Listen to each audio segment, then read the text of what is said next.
Chapter 646. Xiaoyu chuckled and said, President Chow went on a business trip and took a lot of people with her. There's not enough manpower here. I was entrusted by President Yin to come here to help. Li Yundong also knew the relationship between Yin Mingfan and Chow Kefi. He smiled and said, Your two companies are really not polite to each other. By the way, where is President Chow? Why didn't she answer my call? Where did she go on a business trip? Xiaoyu smiled and said, She seems to have gone to Hainan on a business trip. If she didn't answer the phone, she might have been filming in the crew at that time. You can call her later. She should be able to get through. Li Yundong frowned. Does she have another cell phone to contact her? Xiaoyu shook her head. No, are you in a hurry? Li Yundong nodded. Yes. Xiaoyu thought for a moment and said, Then go to Hainan to find her. I'll tell you her address. After that, she took out her cell phone and said with a smile, What's your cell phone number? Li Yundong smiled slightly and told her his cell phone number. When Xiaoyu saw that she had asked for Li Yundong's cell phone number, she was overjoyed and quickly sent him the address via text message. After looking at the address, Li Yundong thanked her. Just as he was about to turn around and leave, he heard Xiaoyu shout, Hey, are you going now? Li Yundong nodded. Yes, I'm going now. Xiaoyu thought for a moment and said tentatively, Then I'll take you to the airport. Li Yundong was stunned and thought, I'm going to fly there, but I'm not going to fly there by plane. It's so slow. But just now Li Yundong didn't know how to refuse. As he hesitated, Xiaoyu was afraid that Li Yundong would refuse, so she acted first and said later, That's a deal. I'll go get the car key. You can go to the underground parking lot and wait for me. After that she turned around and ran to her office. After a few steps she turned back and said with a proud smile, Don't sneak away. It's not easy to find the place where President Chow's crew lives. Without me you might not be able to find it. Li Yundong shook his head and helplessly watched her trot away. He also went to the underground parking lot. At this time, several security guards looked at Li Yundong with unkind eyes. The leading security guard's eyes were especially gloomy. Seeing that Li Yundong was someone they knew, they didn't continue to stay on the spot. They walked to the corridor and lit a cigarette. A security guard said, Hey Gangzi, Xiaoyu seems to be interested in this guy. Didn't you see the way she looked at this guy just now? It seems like she can't wait to throw herself at him immediately. The security guard named Gangzi had a gloomy face. He took a drag on his cigarette and spat it on the ground. Damn stinky. You always pretend to be virtuous in front of me. Aren't you just a gigolo? What's the big deal? A security guard suddenly whispered, Hey Gangzi, do you want to take the opportunity to teach him a lesson? Another security guard immediately said, Are you crazy? Aren't you afraid of others finding out? There are spies everywhere. If you lose your job, where are you going to find a better job? However, the security guard who spoke earlier sneered and said, Are you stupid? There is a place where there is no camera at the entrance of the stairwell to the parking lot. Besides, don't you know how to wear an anti-terrorism helmet? Another security guard echoed, That's right. If you beat this kind of gigolo, he won't dare to say anything. What are you afraid of? These words made several security guards look at each other. They were all soldiers who were used to fighting in the local army. Fighting was a common occurrence. Sneak attacks were as normal as eating and drinking. Before they came to Chow Kefi's company, they had been in the underworld for a period of time. They had been paid to eliminate disasters for others all day long. They were brave and ruthless. These days they were a little idle and they were worried that there was no place to sharpen their skills. A sharp light flashed in the eyes of Gangzi, who was the leader. He snorted, threw the cigarette in his hand to the ground, stepped on it heavily and crushed it into powder. He snorted angrily, Humph brothers, let's go. The others were immediately overjoyed and said, Let's go. I hate this kind of gigolo the most. Li Yundong didn't know that he had provoked a few retired security guards with bad intentions for no reason. After he walked to the underground parking lot, he looked at the vast number of cars and couldn't help smiling bitterly. Which car is Xiaoyu's? He took out his mobile phone and sent a text message to Xiaoyu saying, Xiaoyu, which car is yours? Is it too late? Why don't I go there myself and not bother you? But soon, Xiaoyu immediately called and said, Hey, you're not allowed to go. We agreed to go together. I'm going to report to President Chow. You're not allowed to go alone. I'll be there soon. Wait for me. After that, she hung up the phone without saying anything. Li Yundong smiled bitterly and thought to himself, This woman is forcing herself on me. Li Yundong shook his head. He wanted to leave alone, but he was afraid that after he left, as Xiaoyu had said, he wouldn't be able to find Chow Kefi's residence. He sighed helplessly. As soon as he put down his mobile phone, he felt a strong wind behind him, and a hard object hit the back of his head fiercely. At this time, Li Yundong was already a Jinshin master. He had fought countless times and had rich actual combat experience. How could he be attacked by such a small fry? Without batting an eyelid, he slid to the side like a ghost, and a rubber stick immediately brushed past him. Li Yundong looked back angrily, wanting to see which guy had a problem with him and dared to attack him. When he looked, he saw 4 burly men wearing anti-terrorism masks and holding rubber sticks pouncing on him. From their figures, it was obvious that they were the security guards. Li Yundong suddenly became furious. B****, I have no grudge against you. Why did you sneak attack me? Without saying a word, Li Yundong raised his hand and quietly released the fire magic. The security guards suddenly felt a burst of heat on their heads, followed by a pungent smoke. They looked at each other and pointed at each other's hoods in horror and shouted, "Oh my God, your hood is on fire." The 4 guys who didn't know the immensity of heaven and earth, quickly took off their hoods and rushed to the stairwell like crazy. But as soon as they moved, they saw that Li Yundong, who had been behind them, was already standing at the door, blocking their way like a mountain. Li Yundong said with a cold face, "Why did you sneak attack me?" Although the leader of the security guards, Gangzi, was a lot bigger than Li Yundong and held a weapon in his hand, Li Yundong had dodged the sneak attack just now. Obviously he was also a person who knew Kung Fu. Especially when he raised his hand, his hood was actually on fire. This was too strange and terrifying. What on earth is this guy? Is he a monster? Gangzi felt that he was in the wrong, but he also felt that the guy in front of him was a little unusual. He gritted his teeth, lowered his head and rushed in another direction. He shouted to his companions in a low voice, "Go." But as soon as he moved, he saw Li Yundong standing in front of them again and said coldly, "Answer my question first." Gangzi was so scared that his hair stood on end. He immediately turned his head and looked at the door. Sure enough, he saw Li Yundong standing at the door again. This scared the 4 security guards out of their wits. Even though they were usually bold, when they saw the scene in front of them, they were almost scared out of their wits. Gangzi said in horror, "Are you a human or a ghost?" Li Yundong stared at them and shouted, "Why did you sneak attack me? Answer my question first." This stare was as sharp as a sword, pointing directly at people's hearts. Gangzi's heart trembled and he said subconsciously, "What's your relationship with Xiaoyu?" "Xiaoyu?" Li Yundong was stunned as if he couldn't believe his ears. "You're not going to make trouble for me because you're jealous, are you?" At this time the other security guards also summoned up their courage and shouted, "Xiaoyu is our Gangzi's girlfriend. If you know what's good for you, stay away." "Hey, do you understand the principle of first come, first served?" Li Jiandong didn't know whether to laugh or cry. He couldn't believe it. The mystical silver fox had appeared in the world, and the whole cultivation world was about to usher in a terrible bloody storm. These guys were actually jealous of him for a woman? But Li Yundong also knew that these guys didn't know what had happened before. Stupid and ignorant people were always busy with trivial things. Although in their eyes these small things were no different from the whole of their lives, they didn't know that for some people in this world, such things were as ridiculous as children's play. After Li Yundong stared at these guys for a long time, he waved his hand helplessly and said, "Let's go. I have nothing to do with her. Don't be so stupid in the future. Aren't you afraid of killing people? The next time I see you fighting indiscriminately like this, I won't be so nice to talk to you anymore." After he finished speaking, Xiaoyu suddenly came out of the elevator next to him. She looked at Li Yundong curiously, and then looked at the 4 security guards next to her in confusion. She asked with a puzzled face, "What happened?" The security guard named Gangzi suddenly became nervous. Li Yundong smiled and said, "Nothing, just a misunderstanding. Hurry up. I'm in a hurry." Xiaoyu glanced at the hood that was still burning on the ground, as if she had understood something.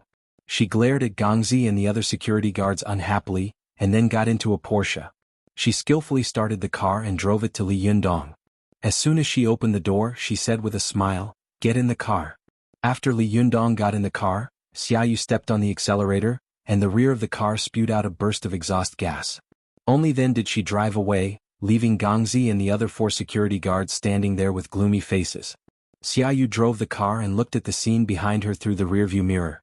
She saw the 4 security guards looking at them leave with unkind eyes, so she said to Li Yundong, "They didn't do anything to you just now, did they?" Li Yundong smiled slightly and said, "No, don't think too much." Xiaoyu sighed slightly and said, These guys are very professional, but I feel that they are bandits. They are too brave and fierce, which is quite a headache. If you don't think it's good, I'll go back and talk to President Chow and ask her to fire these guys. Li Yundong chuckled and said, "That's not necessary." Xiaoyu quickly glanced at Li Yundong. She was used to scheming with people in the office, so she subconsciously thought to herself, will he think that I'm too nosy? With his relationship with President Chow, it's not my place to make irresponsible remarks here, is it? Xiaoyu smiled and said, "That's right. You have such a good relationship with President Chow. What you say is more useful than what I say." Li Yundong smiled slightly and didn't say anything else. Although Xiaoyu wanted to talk to Li Yundong, she saw that Li Yundong's eyebrows were full of worry and he looked like he had a lot on his mind. She tried to talk to Li Yundong a few times, but after his reaction was cold, she stopped doing useless things. She was very sad and self-pitying. Alas, why can't I meet such a good man? Why is it that in the end he is always taken away by a rich woman like President Chow? Xiaoyu was thinking about this problem all the way, but Li Yundong didn't pay attention to her little woman's thoughts. What he was most afraid of now was that something bad had happened to Chow Kefi, which would be big trouble. Fortunately, Xiaoyu had already booked plane tickets in the name of the company before going. After they arrived at the airport, they quickly flew to Haikou, Hainan. After arriving at Haikou, Hainan, Xiaoyu took Li Yundong into a taxi, and then they went straight to the holiday beach of Haikou. After driving for a while, Xiaoyu and Li Yundong arrived at the Xinghua State Guesthouse near the holiday beach. After getting out of the car, Xiaoyu used her hands to block the sun from the sky and said with a wry smile, "It's so hot. Why is it so hot here?" Li Yundong looked around and saw that the five-star hotel next to the holiday beach was surrounded by tourists in short clothes and shorts. The sun was shining high in the sky, and the air was hot as if it was midsummer. At the entrance of the Xinghua Hotel, Li Yundong noticed a familiar figure holding a large bouquet of flowers and looking up, as if he was looking forward to the arrival of someone. There were so many flowers in this person's hands that they almost covered his whole face. But when he looked around, Li Yundong could still clearly see his appearance. This person was none other than Zhao Yuzhen, who had once pursued Chow Kefi and had a lot of conflicts with Li Yundong. Li Yundong suddenly felt as if he had seen a fly, and his heart was full of unease. Why is this guy here? Sorry, it's even later today. Chapter 647. Since the last time Desangxian opened, Zhao Yuzhen had failed to be arrogant and had been humiliated by Li Yundong. He had become a lot more low-key for fear that Li Yundong would come back to make trouble for him. 126. With Li Yundong's background, if he wanted to make trouble for Zhao Yuzhen, it would be as easy as crushing an ant to death. However, after the opening of Desangxian, Li Yundong was held back by some things in the cultivation world. Not to mention making trouble for Zhao Yuzhen, he didn't even have time to take care of the business of Desangxian. Zhao Yuzhen waited in fear for a few days, but he didn't wait for Li Yundong's revenge. In particular, Li Yundong seemed to have evaporated in the secular life, which made Zhao Yogan's courage slowly grow again. Zhao Yuzhen had always coveted such a beautiful woman like Chow Kefi. He didn't dare to make trouble for Li Yundong again, but he still dared to go back to pursue Chow Kefi. Moreover, he had carefully inquired about it. Li Yundong didn't seem to be very interested in this beautiful female boss, and there didn't seem to be any relationship between them. Therefore, Zhao Yuzhen once again used his own tricks and pestered Chow Kefi. Zhao Yuzhen was holding a large bouquet of flowers in his arms. There were 99 flowers, each of which had just been picked from the flower garden. The petals were still wet with rain and dew. They were crystal clear and the fragrance of the flowers was assuring. Although Zhao Yuzhen was not very good looking, he was wearing famous brands from head to toe. The Armani suit was very neat, the Fendi leather shoes were shiny, and the Rolex watch was shining. In addition, he was holding a large bouquet of flowers in his arms, which attracted the attention of many women. Under the gazes of these women, Zhao Yuzhen couldn't help feeling a little complacent. His back became straighter and straighter, and his chin was raised high, like a soldier waiting for inspection. After waiting for a few minutes, a Toyota commercial van suddenly drove into the entrance of the hotel. With a crash of the door, a girl jumped out of the car. The girl was wearing a pair of huge sunglasses that almost covered half of her face. However, from the exposed bright red and tender lips, as well as her snow-white and delicate skin, one could tell that she was an extremely beautiful woman. This woman wore a bright yellow silk dress, a milky white straw hat, and a pair of white high-heeled sandals. Her long black hair cascaded down her shoulders like a waterfall, making her look pure and beautiful. Zhao Yogan's eyes lit up as soon as he saw the girl. He glanced at her greedily and then walked up quickly.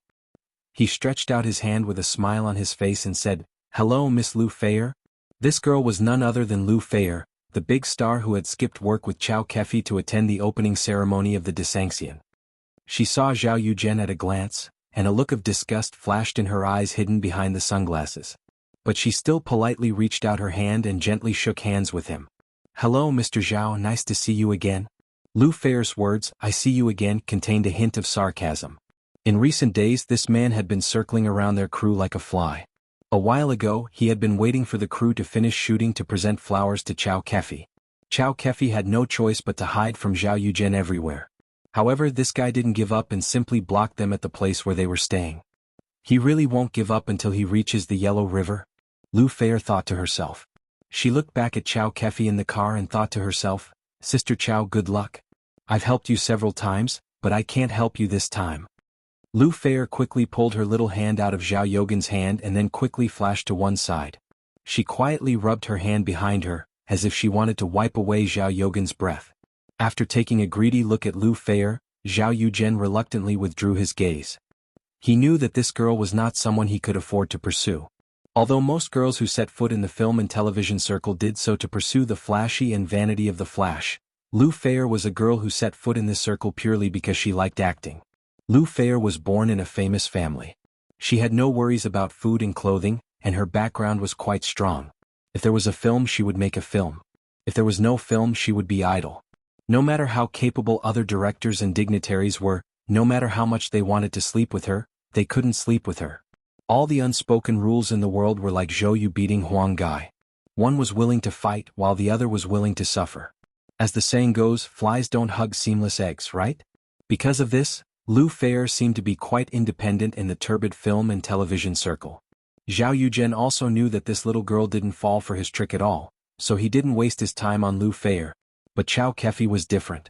She was the boss of a film and television company, and there were hundreds of employees waiting to be fed. In addition, she had worked hard over the years to get such achievements. How could she give up so easily? A woman working hard in the business world was like a sheep in a wolf's pen. A beautiful woman working hard in the business world was like a fragrant, white and tender sheep in a forest surrounded by wolves. She was surrounded by fierce gazes from all directions. It was okay for this woman to have a background, but if she didn't, her life would be difficult. When Chao Kefi saw Zhao Yuzhen, she complained in her heart and couldn't help glaring at the director with hatred. Seeing her glaring at him, the director smiled embarrassedly and said, "Xiao Chao, don't be like this. We'll see each other all the time. You have to save face." Chao Kefi said in a low voice, "If you hadn't told me whose money it was, I wouldn't have had to hide here and there today. It's like a war. It's so annoying." After Chao Kefi and Lu Feier had attended the opening ceremony of the Three Immortals, Chao Kefi had stayed in Tianan City for a long time. Later, she had wanted to test Li Jiandong's attitude, but at this time, this little boy had disappeared from the world with her. Chao Kefi was furious, but there was no better way. She had to put her endless entanglements and worries into endless work. But soon, Chao Kefi found that the shooting team had encountered a terrible thing. Because of the delay in the shooting progress, their funds had exceeded the budget. The original investors were unwilling to invest any more money, and they had no money to use. Chao Kefi had no choice but to negotiate with the investors. She didn't expect that the other party wanted to take the opportunity to sleep with her. How could Chao Kefi agree? She had to ask for help everywhere. Just as she was in a dilemma, the director patted his chest and said that he could get a sponsor. Chao Kefi, who was at the end of her rope, was overjoyed and quickly asked who the investor was. However, the director refused to tell her, only saying that it was a reliable friend. Chao Kefi and the director had been friends for many years, so she agreed without thinking much. But when the money came in, Chao Kefi found that it was Zhao Yuzhen who had invested it. This time she had really let a wolf into the house. Chao Kefi was well aware of Zhao Yogan's intentions, but at this time the shooting work was at a standstill. If the whole film was not finished, it would cause great trouble to the company. Although Zhao Yogan's money was not a lot in normal times, it was really a life-saving money at this time. However, since he was the one who took it from him, it would be a little unreasonable for him to hide from him like he did in the past.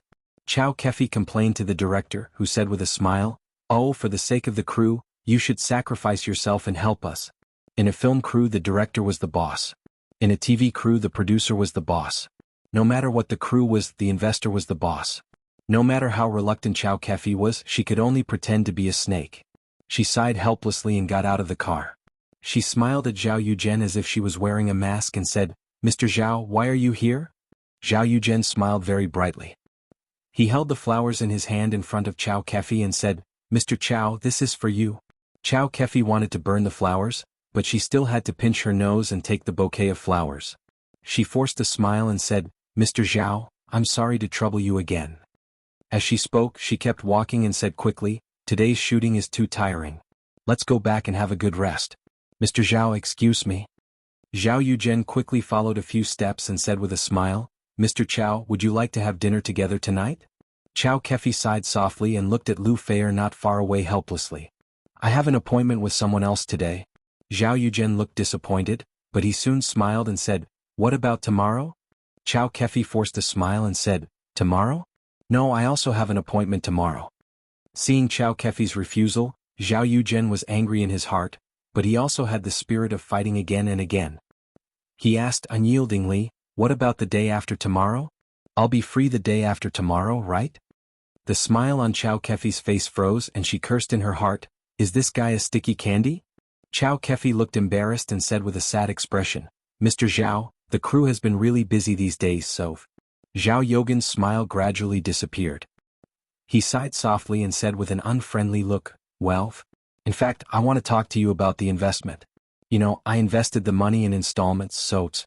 Chow Kefi cursed in her heart, "How dare this King Zhao Yuzhen threaten me?" After all, Chow Kefi had been in the business world for many years, so she had developed the ability to adapt to changing circumstances and be good at using money. She immediately smiled and said, "Mr. Zhao, you misunderstood me. I want to say that although the crew has been really busy these days, we still have time to have a meal. After all, Mr. Zhao, you are our investor. Even if you don't do it for my sake, you should do it for my sake, right?" Chow Kefi's words were like a needle in silk floss. She secretly mocked Zhao Yuzhen for threatening a weak woman with money and power. But Zhao Yuzhen didn't care so much. In this day and age, money was everything. Who cared what means you used? Zhao Yuzhen smiled proudly and said, "Mr. Chow, you also misunderstood me. I mean, although the money is invested in installments, you can completely trust me. I, Zhao Yuzhen, have always been a man of my word. I won't go back on my word." Chow Kefi laughed. Naturally, she refused to believe Zhao Yogan's words, but she said, "Of course. Who doesn't know Mr. Zhao's integrity?" Zhao Yuzhen seized the opportunity and said, "That's settled then. The night after tomorrow? At the new state guest house?" Chow Kefi forced a smile and said, "Well, see you tomorrow night." After a hypocritical exchange of pleasantries, they left with smiles on their faces. After Chow Kefi watched Zhao Yuzhen leave, the smile on her face immediately disappeared, and she walked into the hotel with a cold face. At this time, Li Jiandong, who was watching Chow Kefi not far away, suddenly hesitated. Should I go in and meet Chow Kefi face to face? Or should I observe for a while? Li Jiandong hesitated for a moment. Suddenly, he felt a faint trace of cold qi appear nearby. He followed Chow Kefi into the hotel. This qi was extremely weak. If it weren't for the fact that Li Jiandong's Yuanyang qi was extremely strong and pure, he wouldn't have felt this strange qi at all. Although it was only for a moment, Li Jiandong still felt the strength of this qi, as if it was the tip of an iceberg slightly revealed under the calm ocean. Li Jiandong knew that the mystical silver fox had already arrived near Chow Kefi. Chapter 648. Li Yundong felt the aura of the mystical silver fox flash away, and immediately took back his steps. For the time being, he couldn't figure out how to deal with the matter in front of him, and he didn't know who was watching Chow Kefi in the dark. Therefore, he decided to hide in the dark so that it would be much more convenient to protect Chow Kefi. Xiaoyu looked at Li Yundong in surprise. "Don't you want to go up and say hello to President Chow? Aren't you in a hurry to find her?" Li Yundong thought like lightning and quickly thought of an excuse. He said to Xiaoyu with a mysterious and serious face, "Actually, there's one thing I didn't tell you." Xiaoyu asked in confusion, "What is it?" Li Yundong said very seriously, "I heard that someone was going to harm President Chow, so I rushed over. Now that I see that she's fine, I'm relieved for the time being. But I don't know if someone will do anything to her in the future, so I want to secretly observe and protect her for a period of time. I won't appear around her so as not to alert her." Xiaoyu suddenly became excited. "Wow, it's so exciting. Is someone trying to assassinate President Chow? Is it a crime of passion? Revenge? Or is it some kind of spy case? Wow, is President Chow a big spy? You're not a secret agent, are you? Yes, I think you must be a secret agent. Otherwise, why did I see you so powerful last time? It's like 007. You must be an ace agent, right? Li Yundong didn't know whether to laugh or cry. He held back his laughter, kept a straight face and said to Xiaoyu seriously, Comrade Xiaoyu, I have something to tell you. Please keep it in mind. Xiaoyu couldn't help but be overjoyed. She was so excited that she couldn't control herself and said, Tell me quickly. I have the best memory and the best mouth. I promise I'll still remember it after 100 years. I promise I won't tell anyone else. Li Yundong said with a serious face, This sentence is, in the future watch less Hollywood blockbusters. You can almost be a screenwriter. Xiaoyu's face suddenly fell and she muttered, Isn't it? What's the reason? Li Yundong shook his head and ignored her. His eyes were still looking at Chow Kefi. At this time Chow Kefi didn't know these things. She was now painfully entangled with all kinds of fetters in the secular life. After she walked into the hotel, Lu Feier, who was not far from the door, quickly followed her and whispered, Sister Chow, has that annoying guy left? Chow Kefi sighed secretly and rubbed her temples with a painful expression. Yes, unfortunately he will appear again in 2 days. Fortunately we can have 2 days of peace. Lu Feier also sighed and said sympathetically, Sister Chow, you should have told me earlier. If I had known that you were so short of money, I could have helped you. Chow Kefi shook her head and said, Forget it. You're an actor. Don't have this kind of financial relationship with him. Besides, it's not easy for you to make money. Lu Feier continued, What about Director Yin? Isn't she your good friend? Chow Kefi sighed her. It's not like you don't know about the recent situation in the real estate industry. The country's crackdown on housing prices was unprecedentedly strict, and there was no strictest, only stricter. The capital chain of her current real estate company has long been broken. If it weren't for her uncle, Chen Wankai, who is helping her, I'm afraid she wouldn't have been able to hold on a long time ago. Lu Feier's family was well off, so she had never cared about these problems of the people's livelihood. She blinked her eyes and said, Is that so? Then you didn't go to Zhou. Chow Kefi smiled bitterly. Ever since she took that little enemy as her master, she has become like her master. The last time I went to the courtyard to look for Zhou, they said that she hadn't been home for more than a month, as if she had married someone. At the mention of Li Yundong, Lu Feier's eyes suddenly lit up. After she and Chow Kefi entered the elevator, she said excitedly, By the way, where is your little enemy Immortal Li? Why haven't I heard from him recently? Since the last time she attended the opening ceremony of Desanxian, Lu Feier had conferred Li Yundong as a living immortal. She worshipped him very much, and more than once she had clamored to take him as her master. However, after Chow Kefi went to Desanxian several times and didn't see any trace of Li Yundong, and there was no news of him for a long time, Lu Feier's burning desire to take him as her master slowly cooled down. When Chow Kefi heard her mention Li Yundong, her face suddenly fell. She said with a face full of resentment, How would I know? This guy is too hateful. Last time I finally got news of him and went to support him. I thought that after opening a shop, even if the monk ran away he wouldn't be able to run away. But I didn't expect that this guy is really cruel. He didn't even take care of the new shop and disappeared all day long. He's so hateful. I'm so angry. Lu Feier covered her mouth and said with a smile, I think you can't stand it. You're alone in an empty room and your heart is stirred, right? Chow Kefi blushed and glared at her. What nonsense are you talking about? Aren't you afraid that the reporters will eavesdrop on you and make gossip news the next day? Lu Feier giggled and said, Well, it's a good time to hype it up. Maybe you'll become famous, Sister Chow. You might as well change your profession and become an actress. You're so beautiful. When the elevator door opened, the two men at the door saw Lu Feier wearing sunglasses and the gorgeous Chow Kefi at a glance. They couldn't help but be stunned, especially when their eyes fell on Chow Kefi. It was as if iron had met a magnet, and they couldn't move their eyes away. The two of them stood at the door in a daze, unable to walk. It wasn't until Chow Kefi and Lu Feier walked past them with their heads lowered and entered the room. They could no longer see them. Only then did they come to their senses. But when they turned around, they found that the elevator had been closed. Only then did they wake up as if they had just woken up from a dream and hurriedly pressed the elevator button. After Chow Kefi and Lu Feier entered the room, Lu Feier immediately burst out laughing. Sister Chow, look at how charming you are.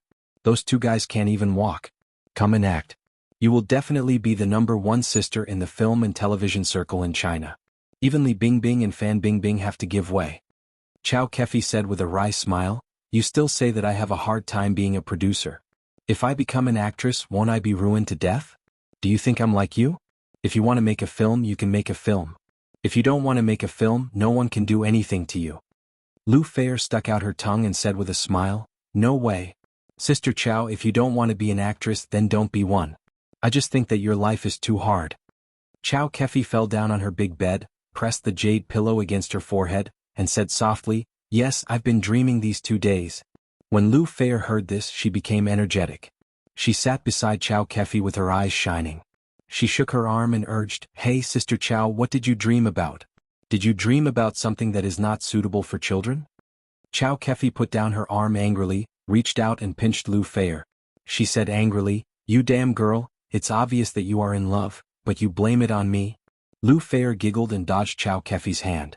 Tell me what's there to be embarrassed about?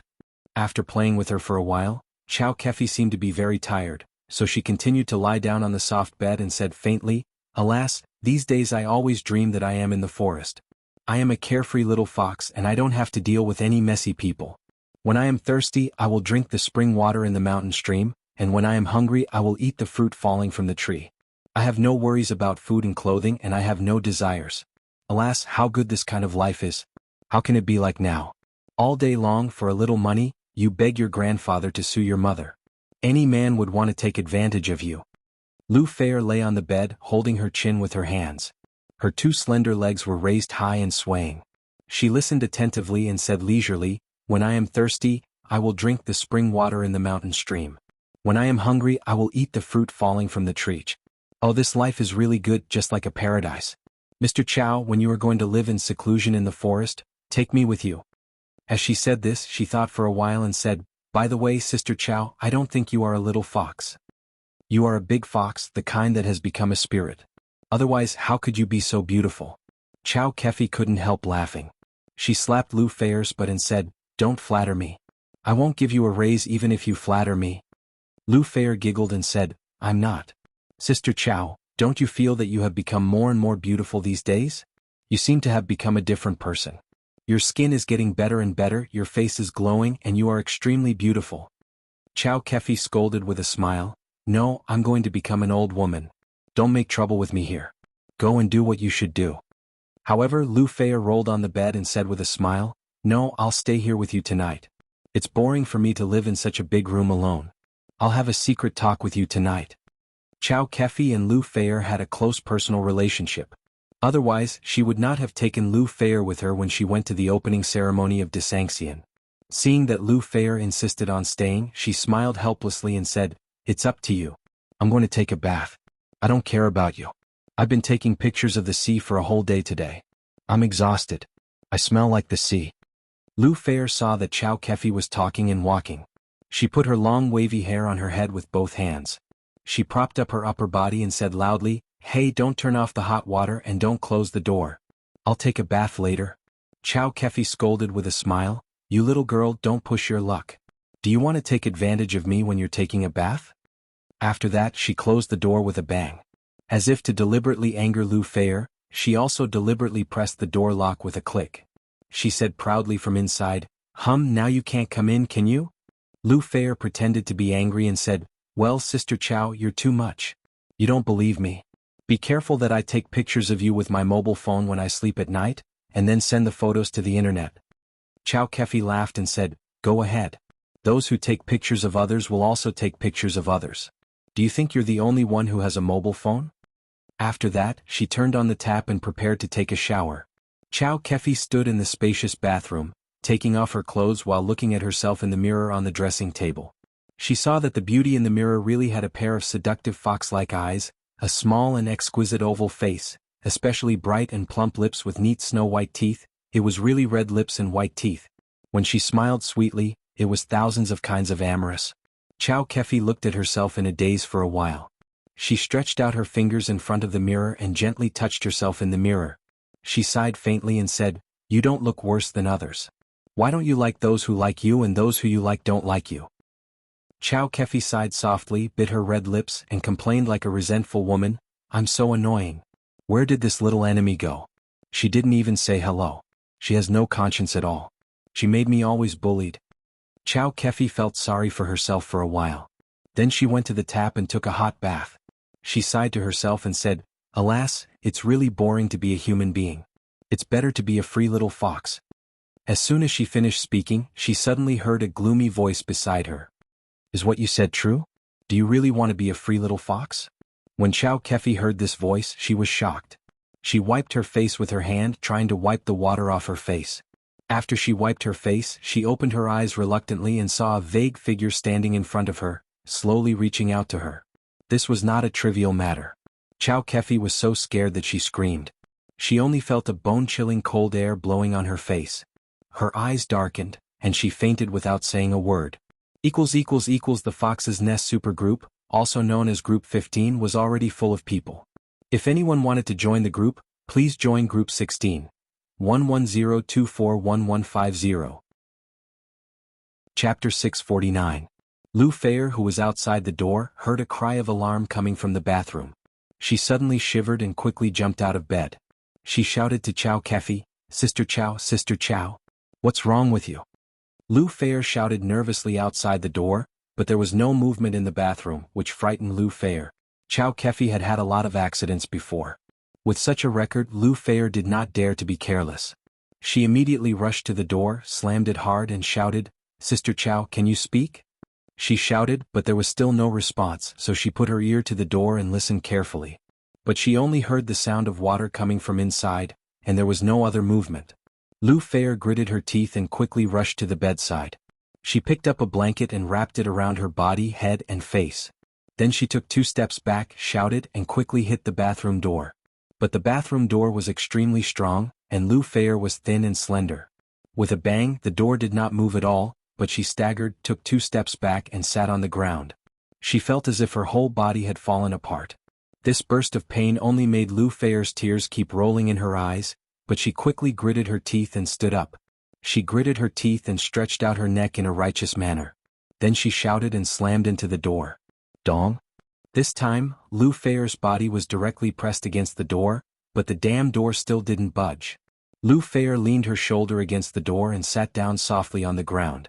She covered her limp arms and painful shoulders with her hands. Looking at the door that seemed to be about to divide the yin and yang worlds, tears fell down her cheeks. She sobbed, "Help, who will save me?" She failed to hit the door twice, but she dislocated her arm. She was anxious and afraid, so she couldn't help crying loudly. After crying twice, she suddenly remembered, "Hurry up and call the police." Lu Feier seemed to have forgotten the pain. She quickly stood up and rushed to the bedside. She quickly grabbed her mobile phone with her remaining arm and dialed the phone in a hurry.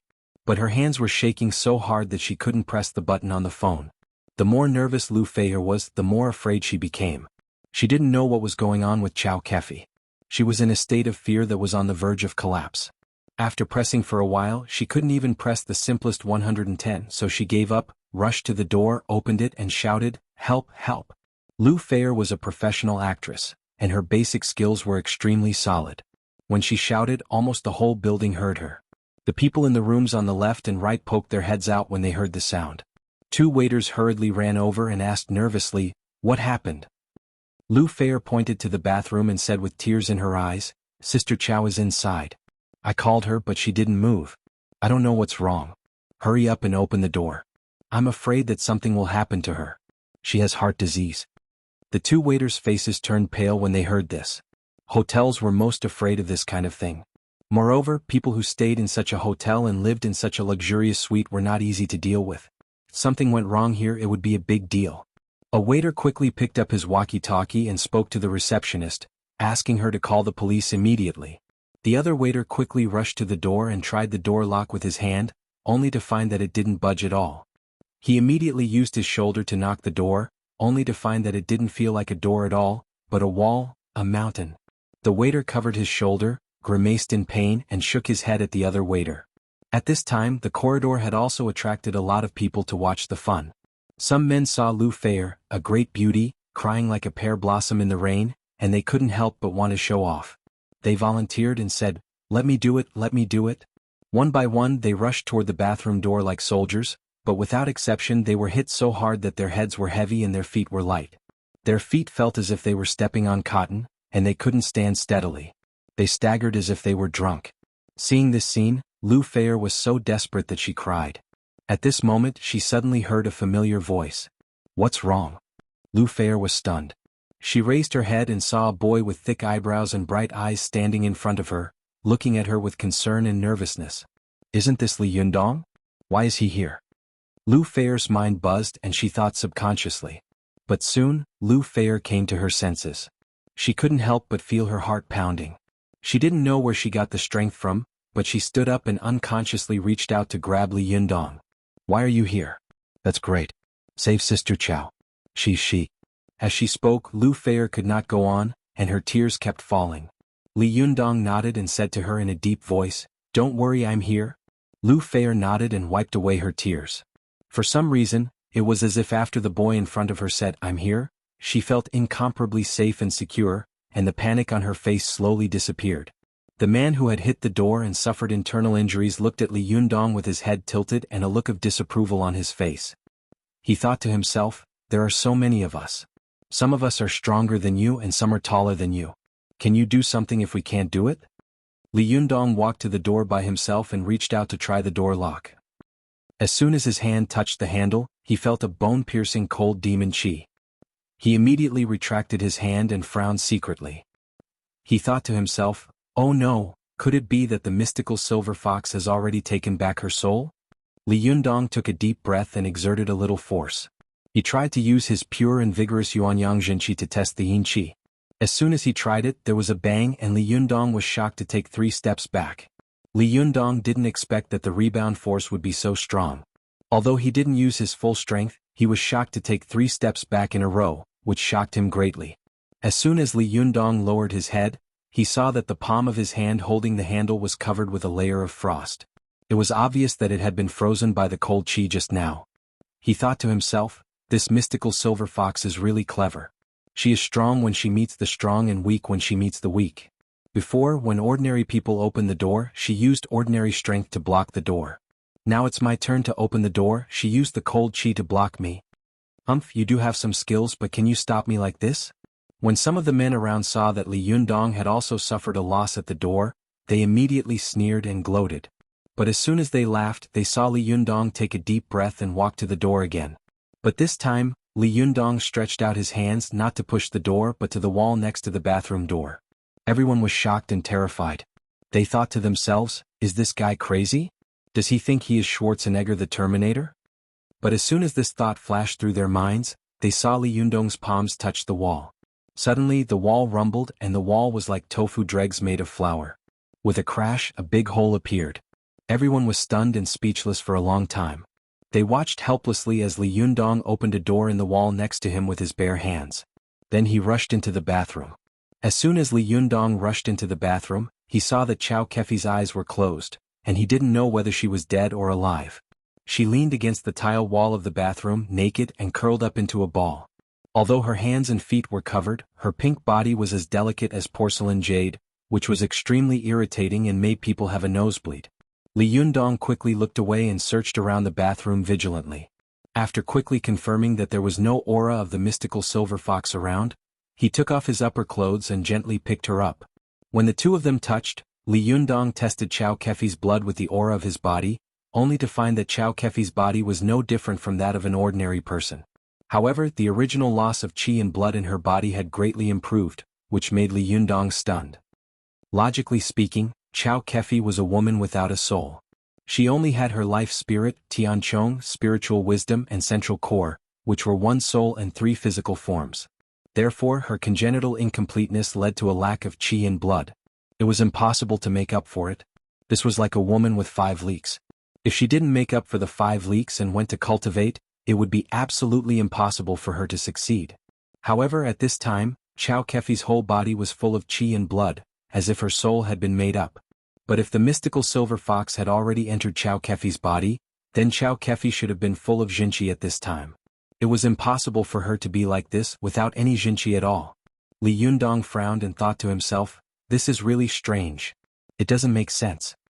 After he carried Chow Kefi out of the bathroom, He was thinking about the problem when he saw Lu Fei quickly wiping her tears and coming up to him. She asked nervously, "How is it? Is Sister Chow okay?" Li Yundong nodded and said with a strange expression, "It seems that she's fine, but—" Lu Fei quickly asked nervously, "But what?" Li Yundong looked down at Chow Kefi and saw that the beauty in his arms was sleeping with her eyes closed. Although her body was covered by her clothes, others still stared at the place covered by her clothes, as if they wished they had a pair of eyes that could see through things and could see what kind of amazing beauty was hidden under the clothes. Li Yundong put Chow Kefi on the bed and covered the bed sheet. He stared at Chow Kefi's beautiful and quiet face and fell into deep thought. He thought to himself, "But I don't know whether she is Chow Kefi or the mystical silver fox now." Chapter 650. The accident that had happened in the hotel really made the staff break out in a cold sweat. The manager on duty quickly rushed to the scene of the accident and apologized to Lu Fei and the others. He didn't even pursue the matter of the damage to the room. He just hoped that the other party would not take advantage of it and take them to court. Fortunately, Lu Fei was not a shrewd person who bullied others. When she heard that Chow Kefi was fine, she felt relieved. She pointed to the door and said to the manager on duty, who was smiling apologetically, "It's good that she's fine. Sister Chow needs to rest now. Please let them disperse quickly." The manager on duty took a look and saw that the corridor was already crowded with people. There were curious eyes everywhere. Many people were looking back and forth at Chow Kefi, but more people were looking at the big hole in the wall in amazement. They whispered to each other, "Isn't this too exaggerated? Is this wall made of flour? How could it be pushed away with one palm?" "That's right. It makes me think I'm watching the Terminator. Tsk, maybe the other party is a humanoid Terminator? Damn, I'm Ultraman. Crazy, do you think you're in the country of light? Stop arguing. In my opinion, it must be a jerry-built project. Otherwise, how could it be possible to push down the wall with one palm? That's right. It's not safe to stay in this hotel." The manager on duty was a little flustered when he heard everyone talking at once. He knew that if the news that Xian State Hotel was a jerry-built project spread out, it would be a big deal. He would definitely lose his job. He hurriedly said, "Please rest assured. Our Xian State Hotel is a 5-star hotel. The quality is absolutely first class in the country. Don't worry. If you don't believe me, you can go to the edge of the wall and have a look. If it's a jerry-built project, we will immediately check out for you and return you double the money." When everyone heard this, they curiously leaned over to take a look at the wall. They saw that the wall was all made of solid bricks. Someone touched the edge of the broken wall with his hand. With a little force, he felt that the bricks were stiff. Not to mention pushing with his hand, even if he hit it with a hammer, he might not be able to make a hole. Everyone was shocked and looked at Li Yundong in unison. They couldn't understand how Li Yundong's body, which was not very strong, could hide such a terrible power. They took a deep breath and thought to themselves, "Is he really the Terminator?" At this time, Xiaoyu, who had come with Li Yundong, was proud. She showed off and said, "Hey, that's my friend. I came with him. Do you want to know who he is?" Someone asked curiously, "Who is he?" Xiaoyu looked proud. It's a secret. I can't tell you." Seeing Xiaoyu's mysterious look, these people had a look of understanding on their faces. "Oh, I see." Some people even took out their mobile phones to secretly take pictures of Li Yundong, so that they could upload them to the internet later to show off the negotiation. Li Yundong turned around and glared at Xiaoyu, then said to Lu Fei, "It's too noisy here. It's not good for President Chow's rest. Can we go somewhere else?" Lu Fei immediately said to the manager on duty, "Did you hear that? Hurry up and change our room." The manager on duty immediately said, Okay, I'll arrange it right away." After that, he carefully looked at Chow Kefi and said tentatively, "Are you sure you really don't need to send her to the hospital? If anything goes wrong."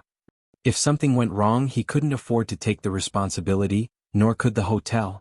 Lu Fei naturally understood the subtext of the manager on duty. She looked at Li Yundong and had completely regarded this boy, who was a little younger than her, as the backbone. Although Li Yundong was guessing Chow Kefi's current identity in his heart, he didn't show the slightest worry on his face. He knew that if he panicked, he didn't know how panicked the girl would be. He calmly smiled at Lu Fei and said, "No, I'm here. There's no need to send her to the hospital."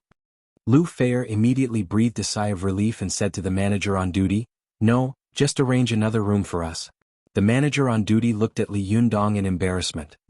But the subtext of the manager on duty was very obvious. Who is this boy? Does he mean what he said? Something goes wrong, who should we look for? Li Yundong knew what he was thinking. He nodded to him and said with a smile, don't worry. If I say it's okay, it's okay. You can go. There are so many people here who can testify. Li Yundong had been cultivating for a long time, and gradually the temperament of a master on his body became more and more obvious. He was calm in the face of danger, calm in the chaos, and calm in front of him. Even if Mount Tai collapsed in front of him, his face would not change. Even if he was surrounded by a group of masters in Mount Koya, the nest of the Japanese cultivation world, his heart was still beating as usual and he was walking leisurely. His smile seemed to have an inexplicable power, which made the anxious lobby manager calm down and feel an inexplicable sense of trust. The lobby manager smiled and said, since you say so, I won't force you. I'll arrange a new room for you. He walked to the door and said loudly, please go back. It's okay, it's okay. Let the patient have a good rest. Only then did everyone whisper to each other and leave. The lobby manager looked back at Li Yundong. For a moment he remembered Li Yundong's tone and expression when he spoke just now. He couldn't help but think to himself, this boy is young, but his aura is really not small. Is he really a great mysterious person? He didn't dare to neglect it. He quickly replaced Chow Kefi's original luxury business room with a luxury salon room with a sea view, and claimed that the original rent would still be charged, in order to express the compensation of the new state guesthouse. After Li Yundong and the others changed their rooms, they found that the room had changed from the original 48 square meters to 62 square meters. Moreover, as soon as they opened the curtains, they could see the beautiful sea view of the beach on holiday. Lu Feier was used to this kind of world, so she didn't feel it. Li Yundong stood by the window and looked out. He could see the blue sea and blue sky, which stretched as far as the eye could see. His mind suddenly became much broader, as if his breath was much smoother, and the qi flowing in his body also became stronger. He couldn't help but think to himself, this is really a treasure place for immortals. I wonder what kind of great cultivation sects are in Hainan? If I set up a cultivation sect here and use it as my base camp, absorbing the qi of the sea and the sky every day, my cultivation progress will not be worse than that of the Taoist priests of Mount Longhu. Lu Feier saw Li Yundong standing at the window with his back to her. Although she couldn't see the boy's expression, the boy's straight back, broad shoulders, and his motionless figure made her have an illusion in an instant.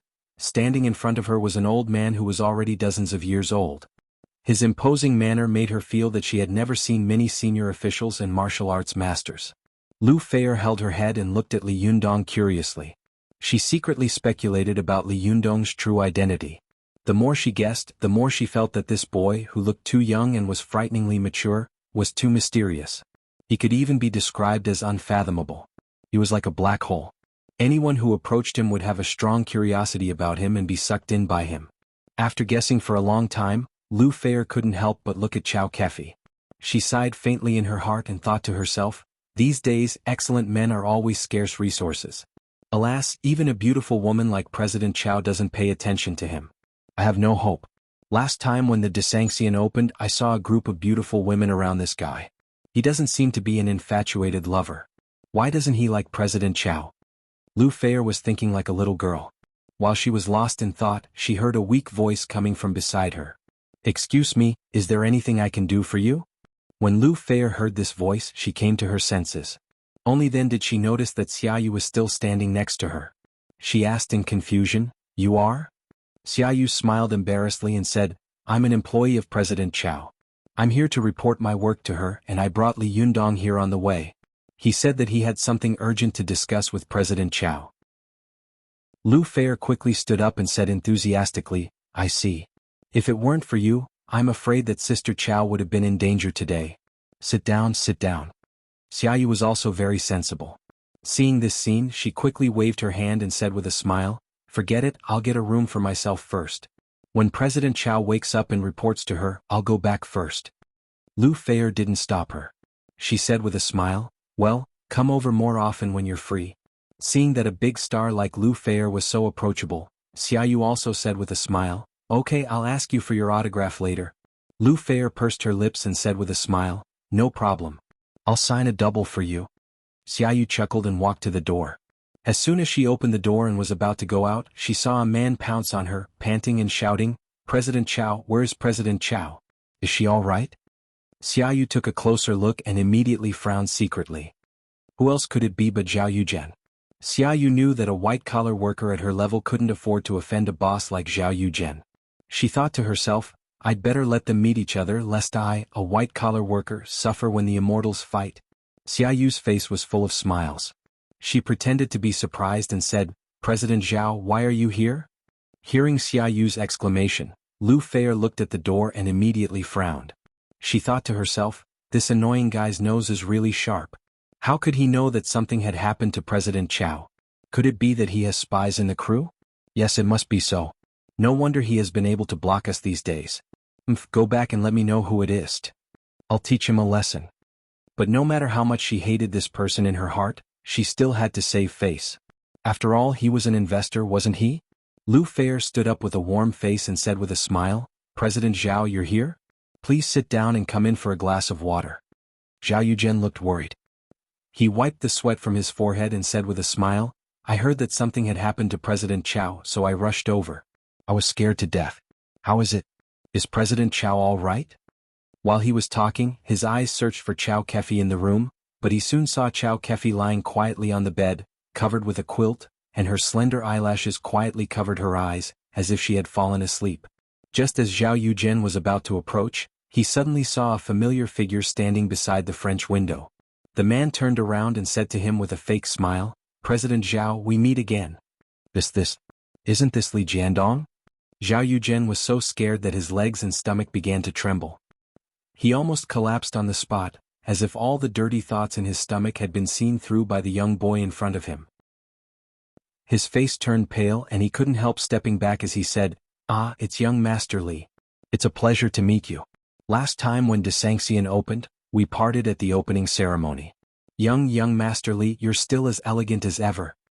Zhao Yuzhen was afraid that Li Jiandong would remember the past, so he was so scared that he couldn't even speak clearly. After stammering for a while, he looked around and quickly said to Lu Feier, since young Master Li is here, it's good. I still have something to do. I'll go first. After that, he left as if he was running for his life. Seeing that he had admitted defeat, Li Jiandong was no longer aggressive. He just smiled and turned around. Lu Feier was overjoyed when she saw that Li Yundong had scared the guy away with just one sentence. She grabbed Li Yundong's arm and said, Oh, you're really amazing. You drove this annoying guy away with just one sentence. This guy has annoyed us to death these days. We can't get rid of him no matter how hard we try. You're about to catch up with the door god. By the way, Immortal Li, why don't you come to our crew to take care of your President Chao and help us block these monsters?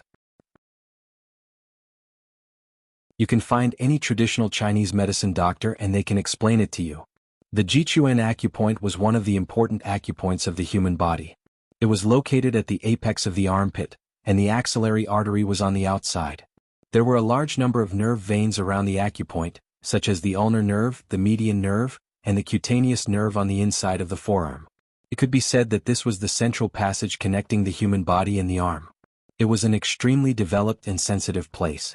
At this time, Li Yundong could be called a great expert in cultivation.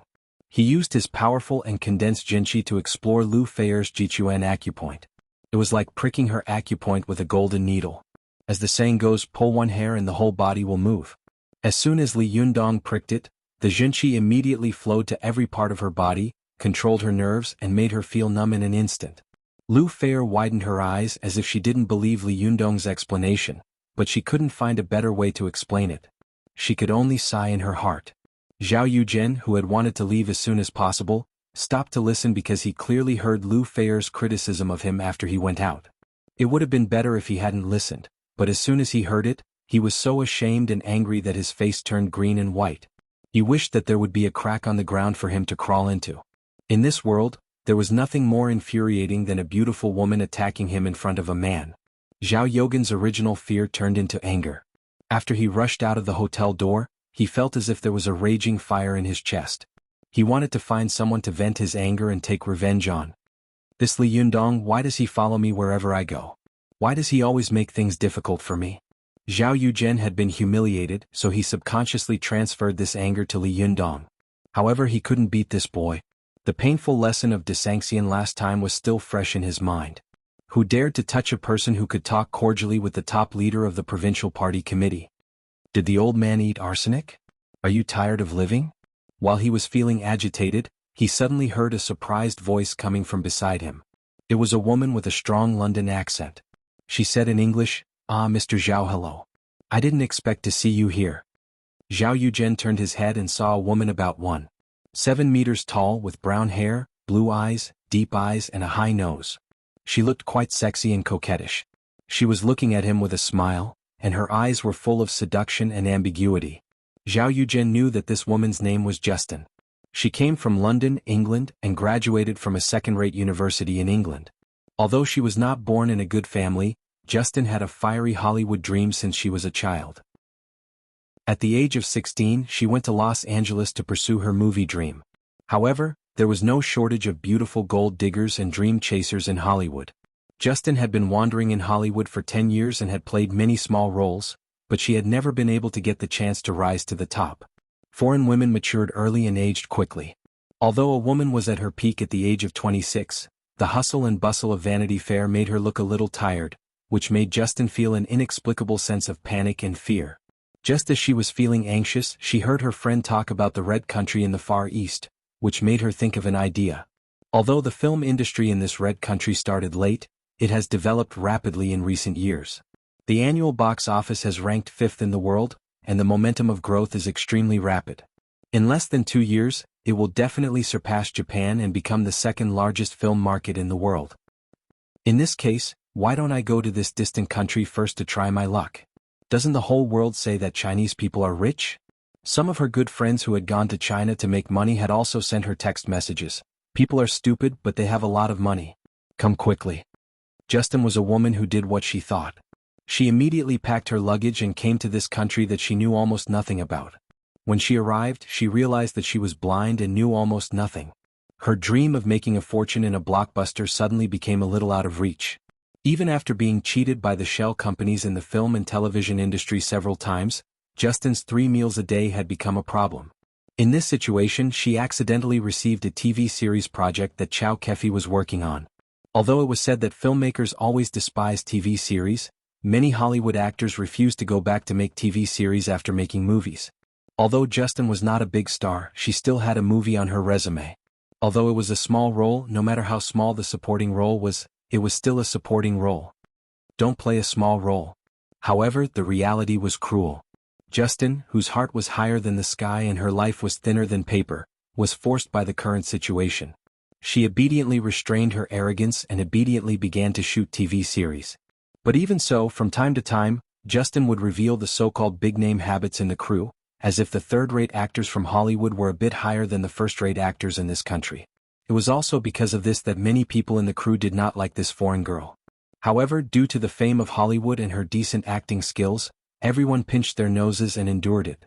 After acting for a while, Justin found that the person who could really speak in this crew was actually a woman who was so beautiful that it made one's hair stand on end. The men's skills that she had honed in Hollywood's Vanity Fair were actually useless here. According to Justin's own script, it would be, she would endure to shoot 1 or 2 TV series first, then seduce 1 or 2 rich and powerful China tycoons, and make them willingly invest in a movie for her. Maybe with her beauty and strength she would become famous overnight? But what if the target of seduction was a woman who was much more beautiful than her? Lala? Lily? Lace? Justin, who had a normal sexual orientation, was unexpectedly depressed and angry. It was fine that the boss in the crew was a woman, but she was actually a woman who was more beautiful than her. This was really intolerable. Fortunately, the crew soon became short of funds.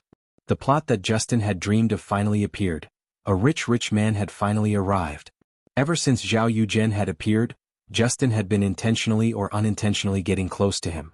It was really true that her heart shone on the bright moon, but Zhao Yogan's hot blood had been sprinkled on Chow Kefi. However, the bright moon shone on the ditch. Even so, Justin still did not give up. She held the spirit of an internationalist mistress that as long as she wielded the hoe well, there was no corner that she could not dig up, and launched attacks on Zhao Yuzhen one after another. Of course, Zhao Yuzhen also knew Justin's idea. At this time he was full of anger. At a glance, when he saw the foreign woman who kept showing off to him, he couldn't help but feel his stomach move. He thought to himself, Chow Kefi, this fragrant beauty can't be eaten. It seems that it's not bad to satisfy my hunger with this foreign woman. Thinking of this, Zhao Yuzhen couldn't help but smile and reply in English, it turns out to be Miss Justin. What's wrong? Have you just finished shooting? Although Zhao Yogan's character was not very good, he was a returnee who had studied abroad and received an MBA. Although his English had a strong Chinese accent, it was not a problem for him to communicate with Qin Haodong. Justin saw that Zhao Yogan's eyes were a little different from usual when he looked at her. There was something unique to men in his eyes. As a woman who had been rolling in the Vanity Fair for a long time, she naturally knew what he was thinking. Justin was delighted and her eyes became more and more charming. She said, "Yes, it's really hot. Mr. Zhao, why are you here? Would you like to have dinner together?" Zhao Yuzhen said with a smile, "Okay. I also want to have a romantic dinner with Miss Kesting." When Justin saw that Zhao Yuzhen emphasized the word romantic, she immediately knew that this big fish was going to take the bait.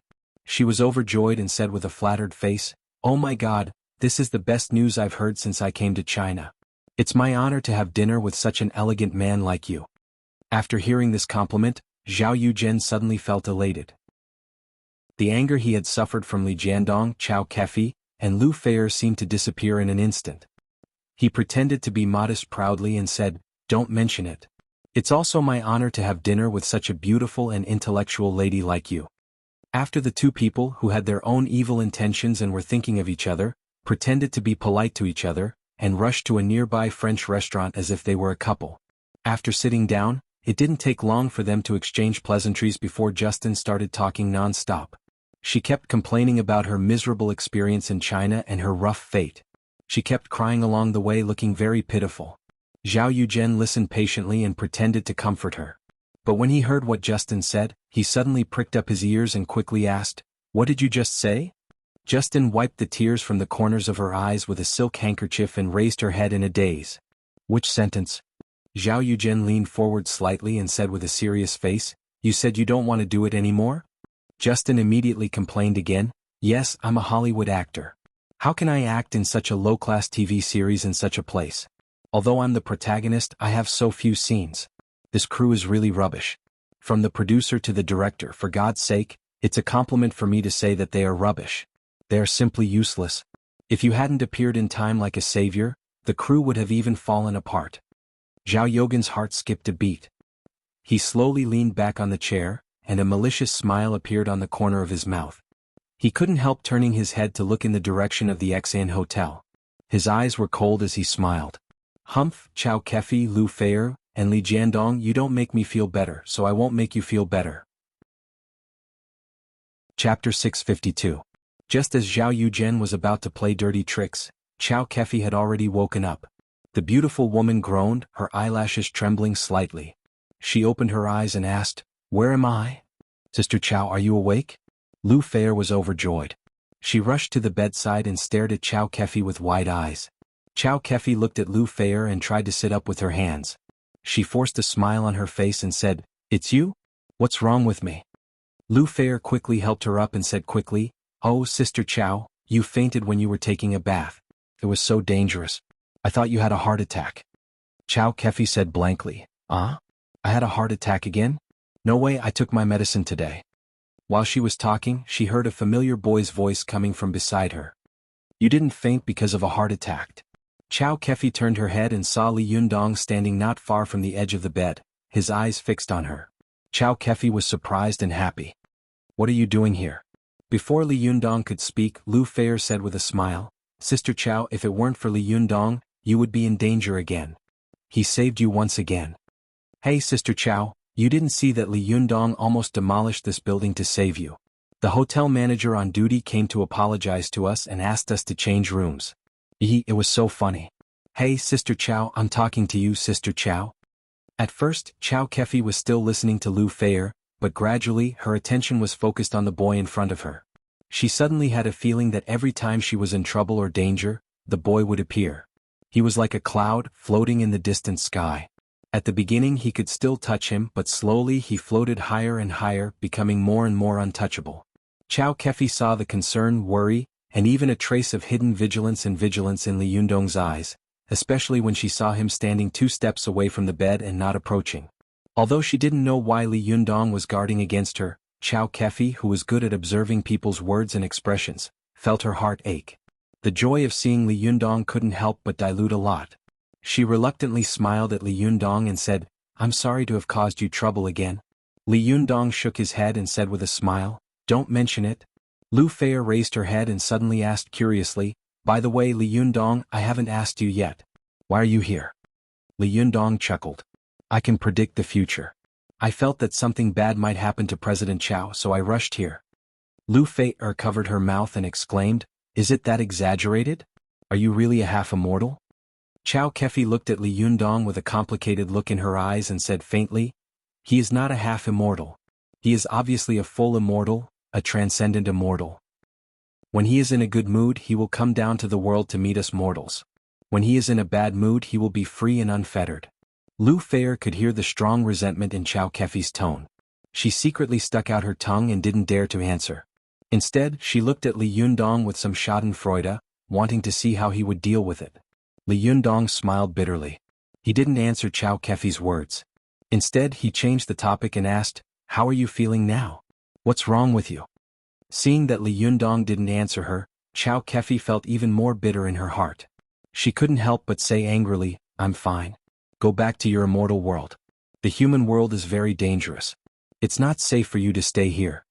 Li Yundong smiled and said, how do you know that the immortal world is safer than the human world?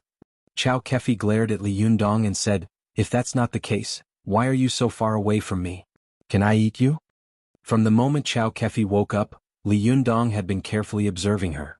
He wanted to see whether she was Chao Kefi or the mystical silver fox. But after observing for a long time, Li Yundong found that Chao Kefi's words and deeds, voice and smile were no different from before. It didn't seem that her soul had been taken away by her at all. Li Yundong couldn't help but be surprised. He knew that if the mystical silver fox had already entered Chao Kefi's body and snatched her soul, then the one who was speaking at this time should be the mystical silver fox's disguise. But no matter how similar a person's disguise was, it was impossible for her to speak in the same tone and expression. Besides, the mystical silver fox had been sealed for nearly 1,000 years. How could she disguise herself as a modern person as soon as she came out? Could it be that the mystical silver fox didn't possess President Chao? Li Yundong thought to himself. He took a step forward with a smile and said to Chao Kefi, President Chao, you really like to joke. I've booked a room near your room. If you feel uncomfortable or have something to do, just call me. I'll be right there. As he said this, he fled like he was running away. Chao Kefi looked at his fleeing figure. She was so angry that she picked up the pillow beside the bed and threw it at the door. Don't come. Go about your business. You're so annoying. Lu Fei looked at Chao Kefi with a strange expression and said with a smile, I used to look forward to the stars and the moon, but now you want to drive me away. Sister Chao, be careful. If he really leaves later, I'll see where you can cry. Chao Kefi reached out to pinch Lu Fei's waist and said angrily, it's none of my business where he likes to go. Who is he to me? Why should I worry about it? There are so many women around him, and it's not my turn to worry about it. Lu Fei was pinched by Chao Kefi and begged for mercy. She giggled and said, good sisters, stop it. It's so itchy. Yes, you can't worry about it, but it's not that you don't want to worry about it. You want to, but you don't have the strength. Chao Kefi was furious. You damn girl, if I don't beat you for 3 days, you'll go to the roof and tear the tiles, won't you? After that, she pounced on Lu Fei. Lu Fei was shocked.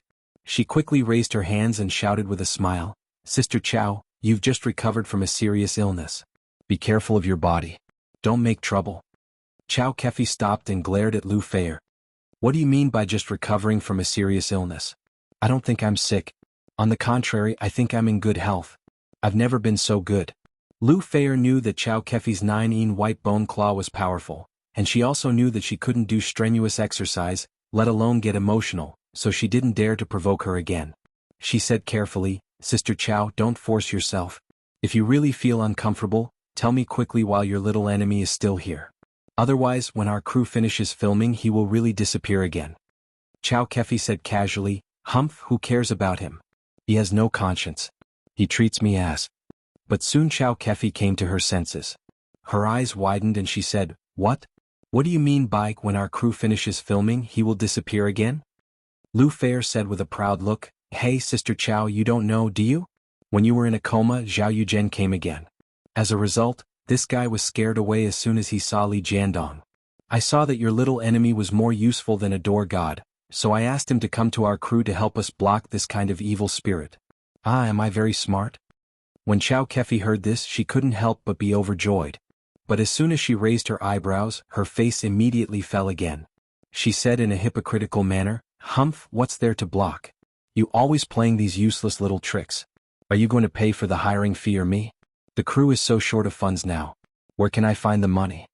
Lu Fair saw that the corners of Chow Kefi's eyes were full of uncontrollable joy, but her words were very stubborn. She giggled and said, "Do you still have to pay for ordering your little enemy? It's okay. Just order him around. I promise it'll be fine. In the future, if there's any physical work in the crew, I'll give it all to him." Chow Kefi suddenly frowned and said, "Have you taken the wrong medicine? Are you ordering him around like a laborer?" Lu Fair immediately giggled and fell onto the bed. "The fox's tail is exposed, but you're still so stubborn. I think you're more worried about her than anyone else." After Lu Fair finished speaking, she jumped up and hid to one side, for fear that Chow Kefi would come and torture her later. But when she saw that Chow Kefi was angry, her first reaction was to touch her back with her hand, as if to see if her fox's tail was exposed. Lu Fair immediately laughed and said, "Don't worry, I'm just teasing you. The fox's tail is not exposed." Chow Kefi was stunned, and soon she pounced on her with shame and anger. "You wicked girl, if I don't teach you a lesson today, you won't know who I am." Lu Fair let out a cry of alarm and hurriedly ran away, playing hide-and-seek with Chow Kefi in the room. The two of them laughed and joked for a while, and soon the previous storm calmed down. The next day, Lu Fair woke up in a daze and looked at the time. She suddenly jumped up from the bed and shouted, "Oh, it's over. I'm going to be late. The director is going to scold me again." She was about to wake Chow Kefi up, but she saw that Chow Kefi's bed was empty. She rushed to the bathroom, only to see that Chow Kefi had already put on her clothes and was drawing makeup in front of the mirror. Lu Fair glanced over and saw that after Chow Kefi's eyes were painted with eyeliner, the charming lines at the corners of her eyes were especially outlined, making her look extremely seductive. Especially her small and red lips were smeared with a layer of sparkling lip gloss, making her red lips look like a ripe cherry. Even a woman like herself couldn't help but want to take a bite. Chow Kefi was born beautiful, and her appearance was outstanding. Could be said that she was born beautiful. Usually she never put on makeup, but today she put on makeup for the first time. The effect of this beautiful woman's meticulous makeup was really very lethal. Even a great beauty like Lu Fair was stunned.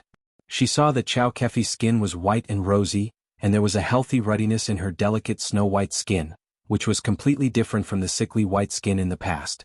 This kind of ruddiness made Chow Kefi look particularly full of vitality. Her whole body looked gorgeous and people couldn't look at her directly. Lu Fair couldn't help exclaiming, "Sister Chow, you're already beautiful enough. You don't need to put on makeup anymore. If you put on makeup again, are you going to let us live?" Chow Kefi turned around and smiled sweetly. "Am I beautiful?" Lu Fair nodded quickly like a chick pecking rice. "You're so beautiful that even ghosts and gods hate you. Stop putting on makeup. Otherwise, some mountain king will take a fancy to you and take you away to be his wife. You'll be crying all day long." Chow Kefi rolled her eyes at her. "Nonsense. Have you lost your consciousness from all the filming? Don't you know what era you're in?" Lu Fair hurriedly urged, "Stop talking. We're going to be late. Sister Chow, stop putting on makeup. You're already very beautiful. Our driver Lao Wang is a pervert. Do you want him to peek at you when he's driving and cause a car accident?" Chow Kefi raised her eyebrows. "He'd better behave if he doesn't want to lose his job." Lu Fair pushed her out of the bathroom. "All right, you're domineering and glamorous, okay?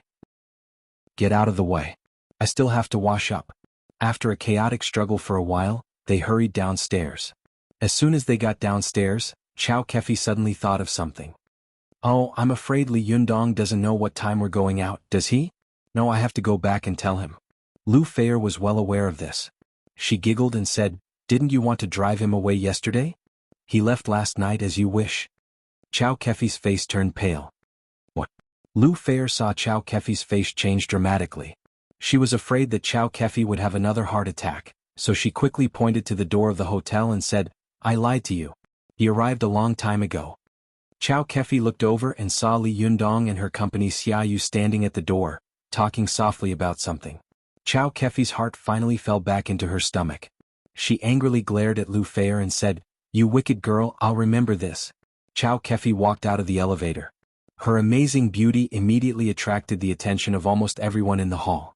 At first glance, Everyone's eyes were tightly attracted by her like magnets. There was only one thought echoing in their minds: how could there be such a stunning beauty in the world? Everyone was so shocked by Chow Kefi's beauty that they couldn't speak.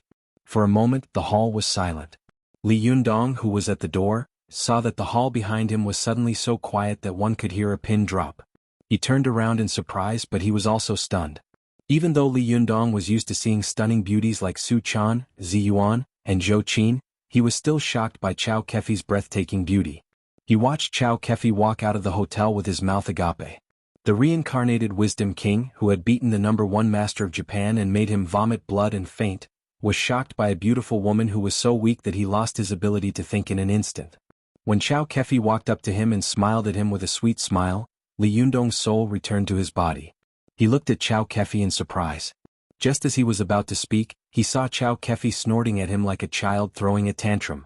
Then she raised her chin high, like a general who had won a battle, and returned to the court.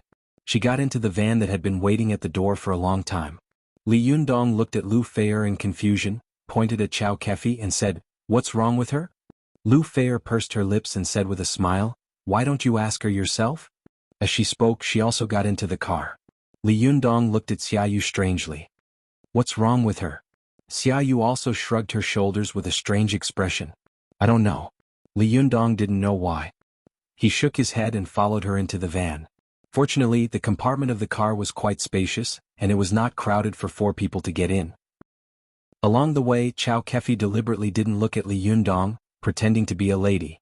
She smiled without showing her teeth and spoke quietly, which made Li Yundong more and more surprised.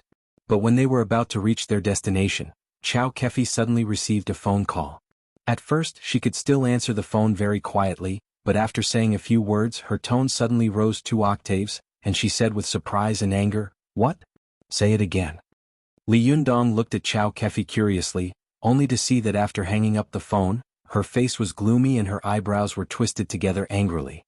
He asked, "What happened?" Chow Kefi scolded angrily, "Damn it, our second female lead is on strike. Well, I'll take a nap. Wake up, the Super 2 group is also false." Chapter 653. The second female lead went on strike? Li Yundong asked in confusion. Lu Feier was also surprised. "No way?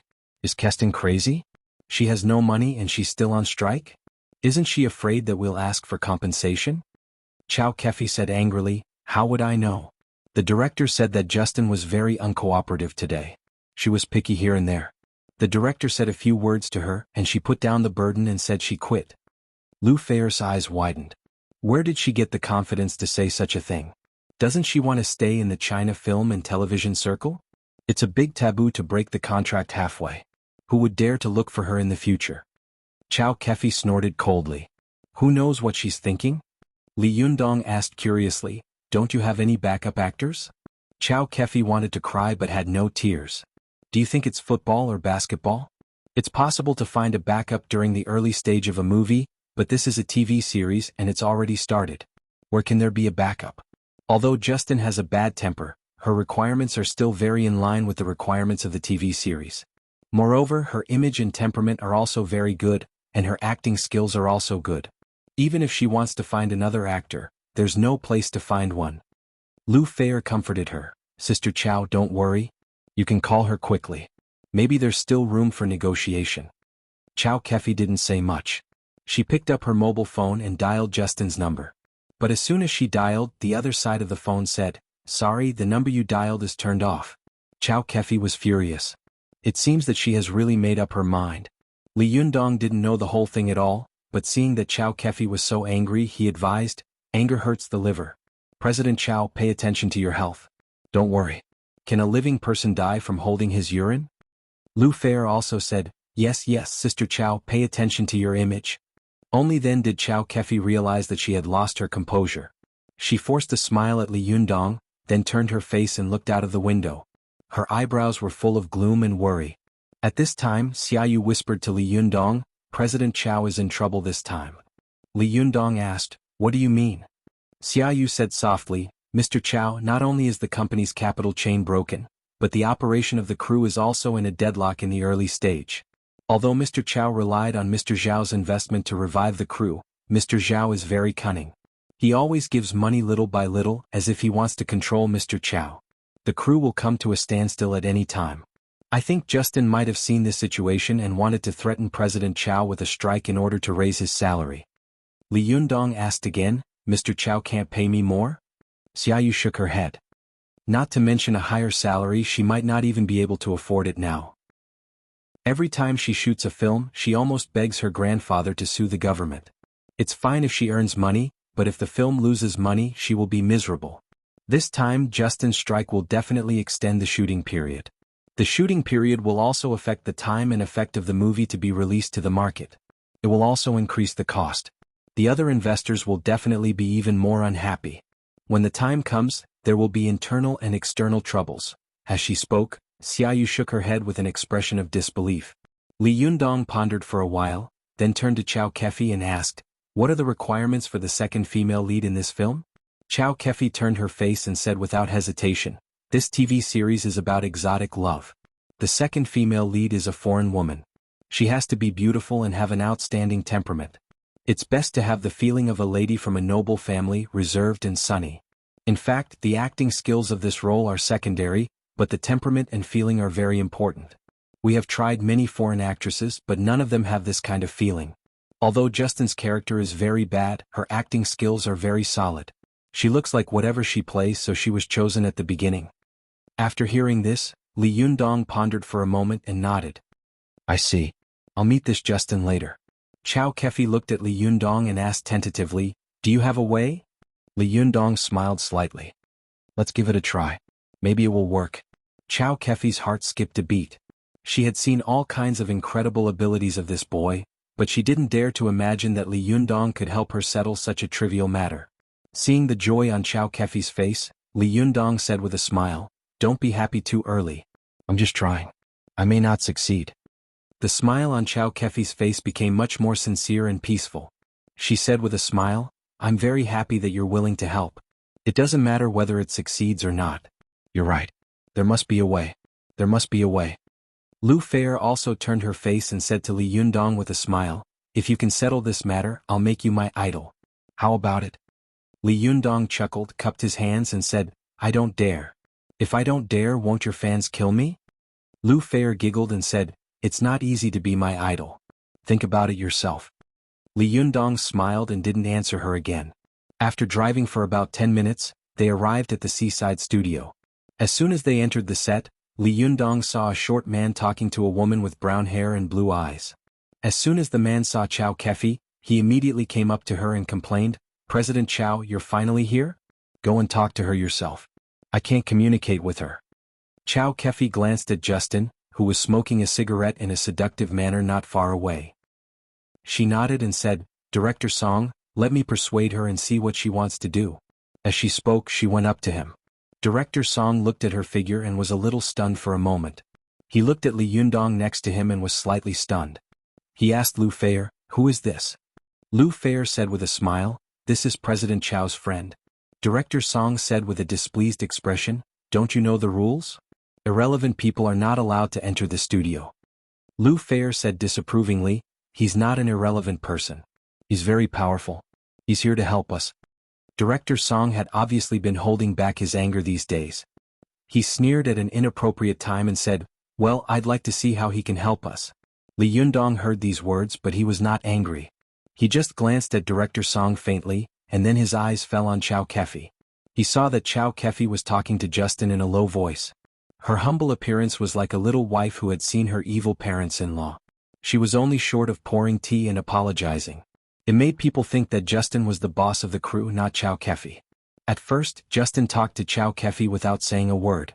In the end, Chow Kefi said with a livid face, It's absolutely impossible. Who instructed you to do this? Justin didn't answer her. She just sneered, took a deep breath, sprayed a mouthful of smoke on Chow Kefi's face and smiled proudly. Chow Kefi frowned and subconsciously took a step back. Lu Fair, who was beside her, was angry.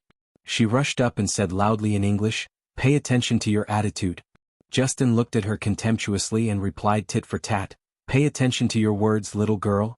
Lu Fair was furious. Just as she was about to quarrel with her, Li Yundong came up and reached out to stop her. He smiled and said, Don't worry, I'll talk to her. When Lu Fair saw him coming up, her face lit up with joy and she obediently retreated to the side. Li Yundong looked at Justin, turned to Chow Kefi and said, "Did the negotiation break down?" Chow Kefi suppressed her anger and said in a low voice, "Her conditions are too harsh." Li Yundong asked, "What conditions?" Chow Kefi said, "She asked to increase the number of scenes of the second female lead, more than the first female lead. In short, she wants to replace Lu Fair as the first female lead." Li Yundong frowned and didn't say anything. At this time Lu Fair suddenly whispered, "Sister Chow, I don't have any objections. If things can be settled." Chow Kefi shook her head and said, "It's not that simple." She also asked to double her current salary. This time, Lu Fair didn't say anything. Justin's salary was not low to begin with. Now that it was doubled, the cost of the TV series would soar. Moreover, if she doubled it, what about the others? Once the wind blew, the consequences would be unimaginable. Li Yundong asked in a deep voice, "That's all?" Chow Kefi sneered and said, "More than that. She has a big appetite. She even asked for a share of 30% of the proceeds from the sale of the TV series in the future." Lu Fair said in shock, "She's really crazy. Anyone with a little IQ wouldn't make such a request. She's taking more than the investors. Who does she think she is? An Oscar-winning actress?" Chow Kefi sneered and didn't say a word. Li Yundong laughed and said, "I understand. President Chow, if you trust me, let me handle it, okay?" Chow Kefi hesitated for a moment. Just as she was about to speak, Director Song, who was next to her, came up and complained to Li Yundong, "Hey, who are you? You want to point fingers as soon as you come here? Don't you see that we are already in a mess here? Please look in the mirror and don't make trouble for them, okay?" Li Yundong didn't look at him. He looked straight at Chow Kefi and asked in a deep voice, "President Chow, you make your own decision." Chow Kefi fixed her eyes on Li Yundong, and her mind raced for a moment. She remembered that when she had first met Li Yundong, the boy in front of her was so young and shy, but now he had grown into a man of indomitable spirit. His broad shoulders could shelter him from the wind and rain. Chow Kefi looked at Li Yundong's gentle eyes. For some reason, her heart gradually calmed down. It was as if as long as this boy took action, he could settle anything. Chow Kefi nodded slightly and said softly, "Then I'll leave it to you." Director Song, who was standing to one side, had always had a good impression of Chow Kefi. When he saw that Chow Kefi was looking at Li Yundong ambiguously, he became more and more unhappy. In addition, the matter in front of him was even related to the life and death of the crew in Chow Kefi's company. He couldn't help but be anxious. "President Chow, are you serious? Even if you are in a hurry, you can't do this, can you?" Chow Kefi turned her head and shouted in a low voice, "I made the decision, and I am responsible for it." "Shut up." Today Chow Kefi was very beautiful. When Director Song was shouted at by her, he suddenly felt a decisive momentum coming towards him, and he was forced to swallow what he wanted to say.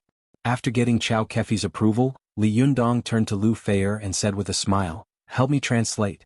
Before Lu Fair could speak, Director Song sneered, looking like he was watching the fun. He sneered in his heart and said, You have no hair on your mouth, so you can't do anything. This toy boy doesn't even know English. What can he do?" While he was sneering, the other staff in the studio noticed the situation here and gathered around to see how this young boy would deal with the crisis in front of him. Chapter 654. Li Yundong's words surprised Lu Fair very much. She didn't seem to dare to imagine that this handsome man, who was omnipotent in her mind, didn't know English.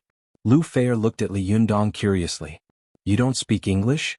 Li Yundong also asked curiously, "Why do Chinese people have to speak English?" Lu Fair was a little speechless by his question. Although she didn't think so in her heart, she still obediently followed Li Yundong to Justin. When Justin saw Li Yundong at a glance, her eyes subconsciously lit up and she secretly praised him in her heart. What a handsome man! But for a woman of her age, money was the most important thing to her. In her eyes, Li Yundong was a good-looking but useless spearhead. It was not worth her energy at all. Even so, she didn't mind talking to such a handsome boy. Justin took the initiative to reach out to Li Yundong and asked with a smile in English, "Hi, what's your name?" Li Yundong also shook hands with her politely, but replied in Chinese, "My name is Li Yundong." After Lu Fair translated, Justin frowned slightly and said to Lu Fair, "Tell him that he should learn English and then talk to me. This is the etiquette a gentleman should have." After listening to Lu Fair's translation, Li Yundong smiled and said, "Then tell her that this is China. It's her who should learn to talk in Chinese. This is also what a woman who knows etiquette should do. When Lu Fei heard this, she secretly vented her anger in her heart. She beamed with joy and translated it to Justin. Justin's face darkened and she said in a rather unfriendly tone, "I think you've probably made a mistake. Right now, I should be the one who has the right to speak in this place, not a little boy like you who comes from nowhere. I think you might be able to turn around and go back to your original school to learn English a little better. By the way, you can learn more social etiquette before you talk to me." There was no dirty word in Justin's words, but every word was full of sarcasm and mockery. Lu Fei was angry and worried when she heard this. She was afraid that Li Yundong would fly into a rage after she translated it. In Lu Fei's opinion, the most annoying thing about boys at Li Yundong's age was that they were still wet behind the ears. Li Yundong saw Lu Fei looking at him anxiously and hesitating to say something. He seemed to know what the beautiful star was worried about. He smiled gently and said, "It's okay. Translate according to the original words. You have to be professional. Even if the other party swears, you can translate it." Hearing his words, Lu Fei translated them truthfully. After Li Yundong heard it, he was not angry at all. Instead, he smiled at Lu Fei and said, "Tell her that there are two choices in front of her now. First, she can continue to shoot honestly and take back her so-called big shot style and unreasonable demands. Second, she can pack up and get out of here immediately." After Yundong's words the Yundong Li Yundong and listen to Fei the director burst Fei Dong the people he yen don don don li he Yundong is just say he is Li Lu Fei don't listen to him. This person is just making trouble. Justin is just taking the opportunity to ask for a higher price. She is also seeking money. I think we can still talk about it. Now we really can't afford to delay or toss around. Li Yundong glanced at the short director and didn't say anything. He looked at Chao Kefi as if asking, "Do you still insist on letting me make the decision?" In the past, Chao Kefi had always been a woman who liked to deal with this kind of difficulty in a gentle way. Over the years, she had been good at playing tricks and was used to getting benefits from both sides. Suddenly, she was a little hesitant, but soon her eyes narrowed and she gritted her teeth and nodded hard. Li Yundong smiled and nodded at her, then said to Lu Fei, "It's okay. Translated according to what I said." Lu Fei was also a master who wanted the world to be in chaos. She turned her face, and with an imposing manner, she translated Li Yundong's words with a swagger of her strength. Justin suddenly became furious. She glared at Lu Fei fiercely and then at Li Yundong. She said angrily, "I'd like to see where you can find another actor." After that, she picked up her small bag and was about to leave. The staff of the crew suddenly panicked. Director Song hurriedly shouted, "Hey Xiao Zhang Xiao Lu, what are you waiting for? Stop her. Don't let her go." As Director Song spoke, he rushed to Li Yundong angrily and shouted, "If you don't understand, don't make trouble. Who do you think you are? Pointing fingers here? Fire her and you'll act? Do you know how long it took us to choose such an actor?" Li Yundong looked at the roaring emperor in front of him with a smile on his face. He asked with a smile, "Are you willing to be blackmailed by her like this?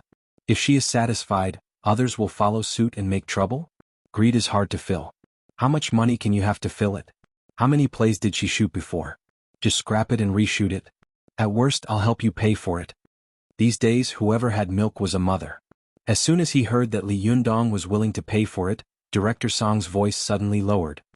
He was stunned, but he still said angrily, "Do you think I don't know? This is no longer a question of whether to scrap the previous part of her shooting. Where can we find another foreign actor with a good image and temperament in such a short time?" Li Yundong smiled slightly. "You want to find an actor? I have one ready." Director Song was surprised and doubtful. "Where? Don't lie to me." Li Yundong smiled and said, "It's okay. I'll go find one now." As he said this, he walked out of the studio. Seeing this, Lu Fei hurriedly said, "I'll go with you." Li Yundong didn't look back. He waved his hand and said, "No, I'll be back soon. Wait for me for a while." Lu Fei didn't want to listen. She chased after Li Yundong out of the studio, but as soon as she went out, Li Yundong was gone. She looked around in shock, only to see that there was no place to hide anyone, as if he had evaporated into thin air. Lu Fei was stunned for a long time before she turned around and returned to the studio. Her face was blank and she muttered in a low voice, "Is he really a god?" When she returned to the studio, she saw that the other staff members of the film crew were taking a soft approach to appease Justin. The British girl also seemed to want to see the actor that Li Yundong had found to replace her. She smoked with a mocking expression and watched all this coldly. At first, Director Song still had a glimmer of hope, but as time passed he slowly couldn't sit still. He kept asking Chow Kefi about Li Yundong's identity and background. However, Chow Kefi didn't want Li Yundong to be involved too much, and she didn't want Li Yundong to worry too much about her, so she kept evading Director Song's words. She just said evasively, "He is a very complicated person. You will do what he says. You just need to know this. Don't worry." Lu Feier, who was standing to one side, also chimed in with a heartless expression. "That's right, Director Song. You're too worried. The person that Sister Chow and I invited back is a big shot." Director Song was a little relieved, but he muttered, "Big shot? How can there be so many big shots these days? Is there someone who is more important than me?" Lu Feier chuckled and ignored him. She turned her face and began to chat and laugh with Chow Kefi. A group of people waited in the studio, bored. This wait lasted for 2 hours. At first, Chow Kefi and Lu Feier were full of confidence, thinking that Li Yundong would come back soon. But as time passed, they also became a little flustered and weak. They didn't even whisper to each other. The two of them looked at each other, and Director Song paced back and forth anxiously, like an ant on a hot pan. Waiting like this, another half an hour passed, and Justin finally couldn't bear it anymore. She sneered, threw the cigarette in her hand on the ground, stepped on it with the tip of her high heels, and said in a sarcastic tone, "It seems that the savior hasn't appeared. You can continue to wait. I'll go first." With that, she was about to go out. Director Song's face changed and he quickly shouted, "Hey, don't go. Let's talk about it." As soon as he finished speaking, he heard a voice coming from outside the studio. "Let her go?" As soon as everyone heard this voice, they were immediately overjoyed and cheered for no reason. They saw Li Yundong walking in with a blonde girl. This girl was wearing a sky blue school uniform. Her figure was graceful. Although her clothes were very ordinary, she was beautiful. The facial features on her small face were exquisite and beautiful, which was very in line with the aesthetic standards of the Oriental people. In particular, this girl's face was a little pale, and her eyes were full of fear, as if she had just been frightened. She looked delicate and pitiful, which made people want to hug her and comfort her. This girl was none other than Chris. Chris had been too bored at Li Yundong's house before, so she went back to school by herself. But in the middle of the class, Li Yundong rushed in and took her away from the classroom like a robber. Without saying a word, he took her high up in the sky and flew from Tianan City to Haikou City. Poor Chris had never been tortured like this. She only felt as if she had been sitting on a rocket in outer space. All her bones were about to fall apart. She had gone from one city to another in a daze. The worst thing was that she didn't know why she was here. When everyone saw Chris, their eyes lit up. Director Song's mouth was wide open. He walked over to Chris with his eyes wide open. He looked her up and down carefully. The more he looked at her, the more he praised her. The more he looked, the more he praised her. "Not bad, not bad, not bad." As he said this, he said to Chris, "Why don't you turn around and let me have a look?" Chris was born in a famous family. She had an excellent cultivation and a good family background. In the past, she had been pursued and loved wherever she went. But since she came to China, she had been a little unpopular. Especially now that she had been brought to this place by Li Yundong in confusion. It was like human trafficking. No matter how good-tempered she was, she couldn't stand it. Chris looked at Li Yundong angrily and said in a low voice, "Sure. Li Yundong, what the hell is going on?" Before Li Yundong could speak, Director Song suddenly said in surprise, "You can speak Chinese? Your Mandarin is good." Chris reluctantly smiled at the man beside her, who was half a head shorter than her. "Thank you for your compliment. My grandmother is from China." Director Song clapped his hands and said loudly, "That's great. You're a mixed race. Your temperament and appearance are in line with our requirements. It's you?" After that, he turned his head and said to the dumbfounded Justin with an impartial face and impolitely, "You're fired." Director Song's words were domineering, as if he had completely vented the resentment in his heart. But after he finished speaking, he saw Li Yundong looking at him with a faint smile. He quickly apologized to Li Yundong, stretched out his hands and said with a smile, "I'm sorry, I didn't recognize Mount Tai. You've helped us solve a big problem." Justin hadn't expected that such a thing would appear at this time, especially when she saw that Chris had a natural noble temperament.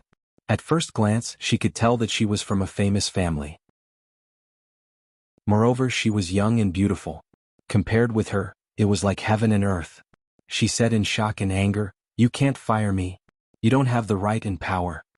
At this time Chow Kefi sneered and said, "Then do I have the right and power?" Justin looked at her angrily and said, "What right do you have to drive me out of the shooting team?" Chow Kefi sneered and said, "No reason, because I'm the producer. You can go back first, or you can make an appointment with your agent and lawyer in advance to wait for us at home. We'll contact you in a few days." After that, she turned her head and no longer looked at Justin. Her face was full of pride. The staff in the studio couldn't stand Justin's behavior for a long time. They laughed loudly and mocked Justin. Justin's pretty face turned red and white in a burst of ridicule. She gritted her teeth, turned her head and rushed out. Director Song laughed and said to Chow Kefi, "That's great. It's really satisfying. I don't like this bitch for a long time." Chow Kefi smiled slightly, turned to Li Yundong and said, "Thank you so much." Li Yundong laughed and said, "It's nothing. You don't have to thank me." For a moment, everyone in the studio laughed and celebrated. Only Chris was shocked and angry. She grabbed Li Yundong and said loudly, "What on earth are you doing? I don't know how to act." Li Yundong winked at her and said in a low voice, "You don't know how to act? You can learn." Chris wanted to cry but had no tears. I came to China to learn cultivation, not to learn to act. If I want to learn to act, why don't I go to Hollywood? God. Who can tell me what the hell is going on?" Chapter 655. Just as Li Yundong was involved in a small storm in the crew, Su Chan, Zi Yuan, and Zhou Qin were involved in a bigger storm in the Shen family in Tianan City. After the three of them returned the Medicine King tripod intact, Shen Wankai, who had been knocked out in the conflict and then frightened by the bad news, immediately jumped up from the hospital bed as if he had come back to his senses. Shen Wankai looked at the Medicine King tripod that he had lost and regained. For a moment he burst into tears, but the Tianai auction house was even more excited than him. The manager of the auction house almost worshipped Su Chan, Zi Yuan and Zhou Qin, and wished he could offer them a longevity temple. If Su Chan, Zi Yuan and Zhou Qin hadn't brought the Medicine King tripod back, the Tianai auction house couldn't imagine what kind of blow this incident would have caused to them. Who would dare to bid for their things in the future? Because the news that the Medicine King tripod had been sold at an amazing price spread all over the country in the first place, the news that the Medicine King tripod had been magically taken away immediately after the auction was over was even faster than this news. Stealing a work of art worth 700 million yuan in public was a big deal no matter where it was. This matter even alarmed the provincial party committee and the provincial government. Even Li Yuanbo and Zhou Kechang were alarmed, especially when Zhou Kechang knew that this matter also involved Li Yundong and his daughter. He even asked Li Yuanbo for help and transferred Director Zhong, who was the deputy director of the Provincial Public Security Department, to lead the team to set up the Medicine King tripod robbery investigation team, and personally asked about this matter. Therefore, when the Medicine King tripod was returned to Zhao intact, it immediately caused a sensation in Tianan City. For a time, countless reporters swarmed there. Not only the reporters from the major TV stations in the province and the city, but even CCTV also sent a special team. For a time the Shen villa was very lively. "Miss Zhou, may I ask who took the Medicine King tripod? How did you find the Medicine King tripod?" "Miss Zhou, I heard that you were also present when the Medicine King tripod was robbed. Can you describe the scene for us?" Miss Zhou, may I ask where you found the Medicine King tripod? How did you get the Medicine King tripod from the robbers? Do you have any connection with the robbers?" All kinds of questions flooded Zhou Qin like a tide. The reporters stretched out their arms and almost stuffed the microphones into her mouth. Su Chan, who was standing on the second floor of the villa and watching all this, patted her chest with lingering fear. That was close. Fortunately, I wasn't dealing with these reporters downstairs. Otherwise, I would have been swallowed alive by them. Zi Yuan stood next to Su Chan and said with a smile, "I know that neither you nor I can handle it, so I asked Zhou Qin to go." Zi Yuan was very careful. She had expected such a situation before returning the Medicine King tripod, so she and Zhou Qin had long been prepared to deal with it. There was no better candidate than Zhou Qin in this situation. This socialite of the Zhou family seemed to be born for this kind of grand occasion. At this time Zhou Qin, who was downstairs, gave full play to her bearing as a daughter of a famous family. She dealt with every question flawlessly, especially when she heard a very malicious question from a reporter. She turned her head to look at the reporter and said, "Miss, you can ask the public security officers involved in the investigation about your previous questions. I've told them everything I know. As for your last question, I would like to ask, Why do you think we have any connection with the robbers? This reporter was a woman in her 30s. She was the ace reporter of the provincial TV station. She had always been known for her sharp and aggressive questions. She said bluntly, with all due respect, when the robbers stole the Medicine King tripod, it was the three of you who were present. And when the Medicine King tripod was returned, it was the three of you who were present. This can't help but make people's imagination run wild. Zhou Qin raised her eyebrows, and her eyebrows were full of heroic spirit. She said in a diplomatic language, "You are reporter Wang of the provincial TV station, right? I know you. You are very famous." Reporter Wang smiled slightly and said, "Thank you for your compliment, but please don't bypass my question." Zhou Qin smiled slightly and retorted sharply, "I didn't bypass your question. I just think that your fame doesn't match your ability. It's a typical case of unworthy reputation. Because I think it would be better for you to be a detective or a movie screenwriter. You have a very rich imagination. If we have something to do with the robbers, why should we return the Medicine King tripod intact?"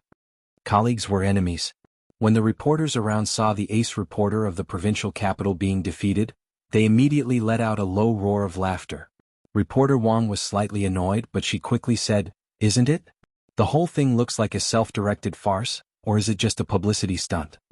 As soon as this was said, the reporters around whispered to each other and nodded secretly. This was also what they had guessed, but not everyone dared to make things clear so directly like reporter Wang. If one wanted to be a qualified reporter in China, it was absolutely impossible to be a good reporter without an excellent sense of desire and character. Almost every reporter present knew Zhou Qin's identity, and they also knew that the daughter of the Zhou family in front of them was not easy to deal with. There was no one like reporter Wang who dared to twist the tiger's whiskers. For a moment, everyone looked at Zhou Qin in unison, wanting to see how the eldest daughter of the Zhou family would deal with such a sharp and shrewd question. Zhou Qin was not as angry as everyone thought, nor did she speak ambiguously. She just smiled slightly and asked, "Using a work of art worth 700 million yuan to hype up?" The Medicine King tripod was sold at an astonishing price of 700 million yuan. This itself is a huge hype. Do you need to use a self-directed robbery to hype up? What if something goes wrong? Is it worth taking such a huge risk? Is it worth it? Reporter Wang, your imagination is incomparably rich, but your IQ is really a bit problematic. Reporter Wang had obviously practiced an iron face for a long time. As if she hadn't heard Zhou Qin's teasing, she quickly asked, "Miss Zhou, can you tell us in detail how you retrieved the Medicine King tripod?" Zhou Qin changed back to a diplomatic smile and tone. "You should ask the public security personnel in charge of this case. I have no comment." Reporter Wang was unwilling to give up and asked a series of questions. The other reporters were also unwilling to be left out. Once again, all kinds of questions were thrown at Zhou Qin like a storm.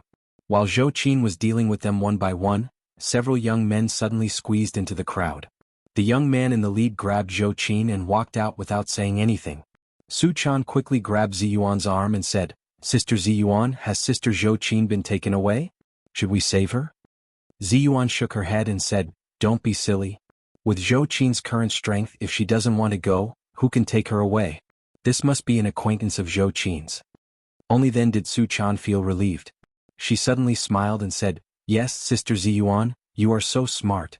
The surrounding reporters rarely encountered such a beautiful and sharp-tongued interviewee as Zhou Qin. How could they let her go so easily? They all followed her out like a tide. The young man turned his head and pointed to Ziyuan and Su Chan on the second floor, saying, "Go and interview them. They also know." These reporters turned their heads in unison and saw Su Chan and Ziyuan looking at them in the corridor on the second floor. Their eyes lit up, and many reporters immediately turned around and rushed toward them. Su Chan was shocked. She quickly turned her head and hid in the room that Chen Wankai had prepared for them. Ziyuan had a noble temperament and didn't like to have too much contact with secular people. She had always avoided this kind of scene as much as possible, so she naturally followed Su Chan and dodged quickly. Seeing that the two of them were hiding like frightened rabbits, these reporters had no choice but to turn back to look for Zhou Qin. However, when they saw Zhou Qin get into an Audi A6 and drive away, they could only look at the car and sigh. The person who brought Zhou Qin into the car was Secretary Liu, who had made a private deal with Li Jiandong before. After he sent Zhou Qin into the car, he got into the driver's seat and started driving. As soon as Zhou Qin got into the car, she saw a middle-aged man with a square face and a dignified appearance sitting in the back. It was her father, Zhou Keqiang. Since the opening ceremony of dissanction, although the relationship between Zhou Qin and her father was still a little stiff, it was not like before, like a life-and-death enemy. As soon as they met, sparks would fly in all directions. Zhou Qin nodded slightly and greeted him indifferently, "Dad?" Zhou Keqiang habitually took out a cigarette from his pocket and rubbed it with his hand. Before he could speak, Zhou Qin frowned and said, "Why can't you get rid of your old habits?" Zhou Keqiang smiled and said, "I won't smoke." "Can't I smell it?" Zhou Qin didn't comment and said lightly, "Why do you have time to come to me today?" Zhou Keqiang put the cigarette between his nose and took a deep breath. He sighed and said, "You made such a big noise. How could I not come to you? Hey, 700 million, not 7 million, not 70 million. Humph, you're really capable. You didn't move for a long time, but when you moved, you made a mess for me. Do you know how big the impact of this matter is? The central government has been shaken. Do you know that?" Zhou Qin frowned secretly. "Is that necessary? 700 million is not enough to alarm the central government, is it? You officials spend more than this every day on eating, drinking, gambling, and wasting money, right?" Zhou Keqiang was furious. He raised his eyebrows and said angrily, What nonsense are you talking about? How can you spout such nonsense?" Zhou Qin sneered and turned her head to one side, as if she disdained to say a few more words to her father, who was an official. Zhou Keqiang took a deep breath, suppressed his anger and said, "Yes, I know that you have embarked on a completely different path from me. You are very arrogant now, but don't forget that no matter how arrogant you are, you still have to roll in this turbid world. No matter how powerful the people in the cultivation world are, they can't jump out of the cage of the 3 realms and the 5 elements. No matter how capable you are, no matter how great you are, you still can't jump out of the cage of the 3 realms and the 5 elements. I am still your father." Although Zhou Qin's face was still cold, her heart trembled. She had grown up in the system, so she naturally knew how correct Zhou Keqiang's words were. In the land of China, although many ordinary people did not like to talk about sex, the inheritance of the idea of official standards for 2,000 years had led to the ubiquitous official culture, and the power of officialdom was pervasive. Although cultivators were powerful and heaven-defying, if they offended the government, there were only a few paths waiting for them.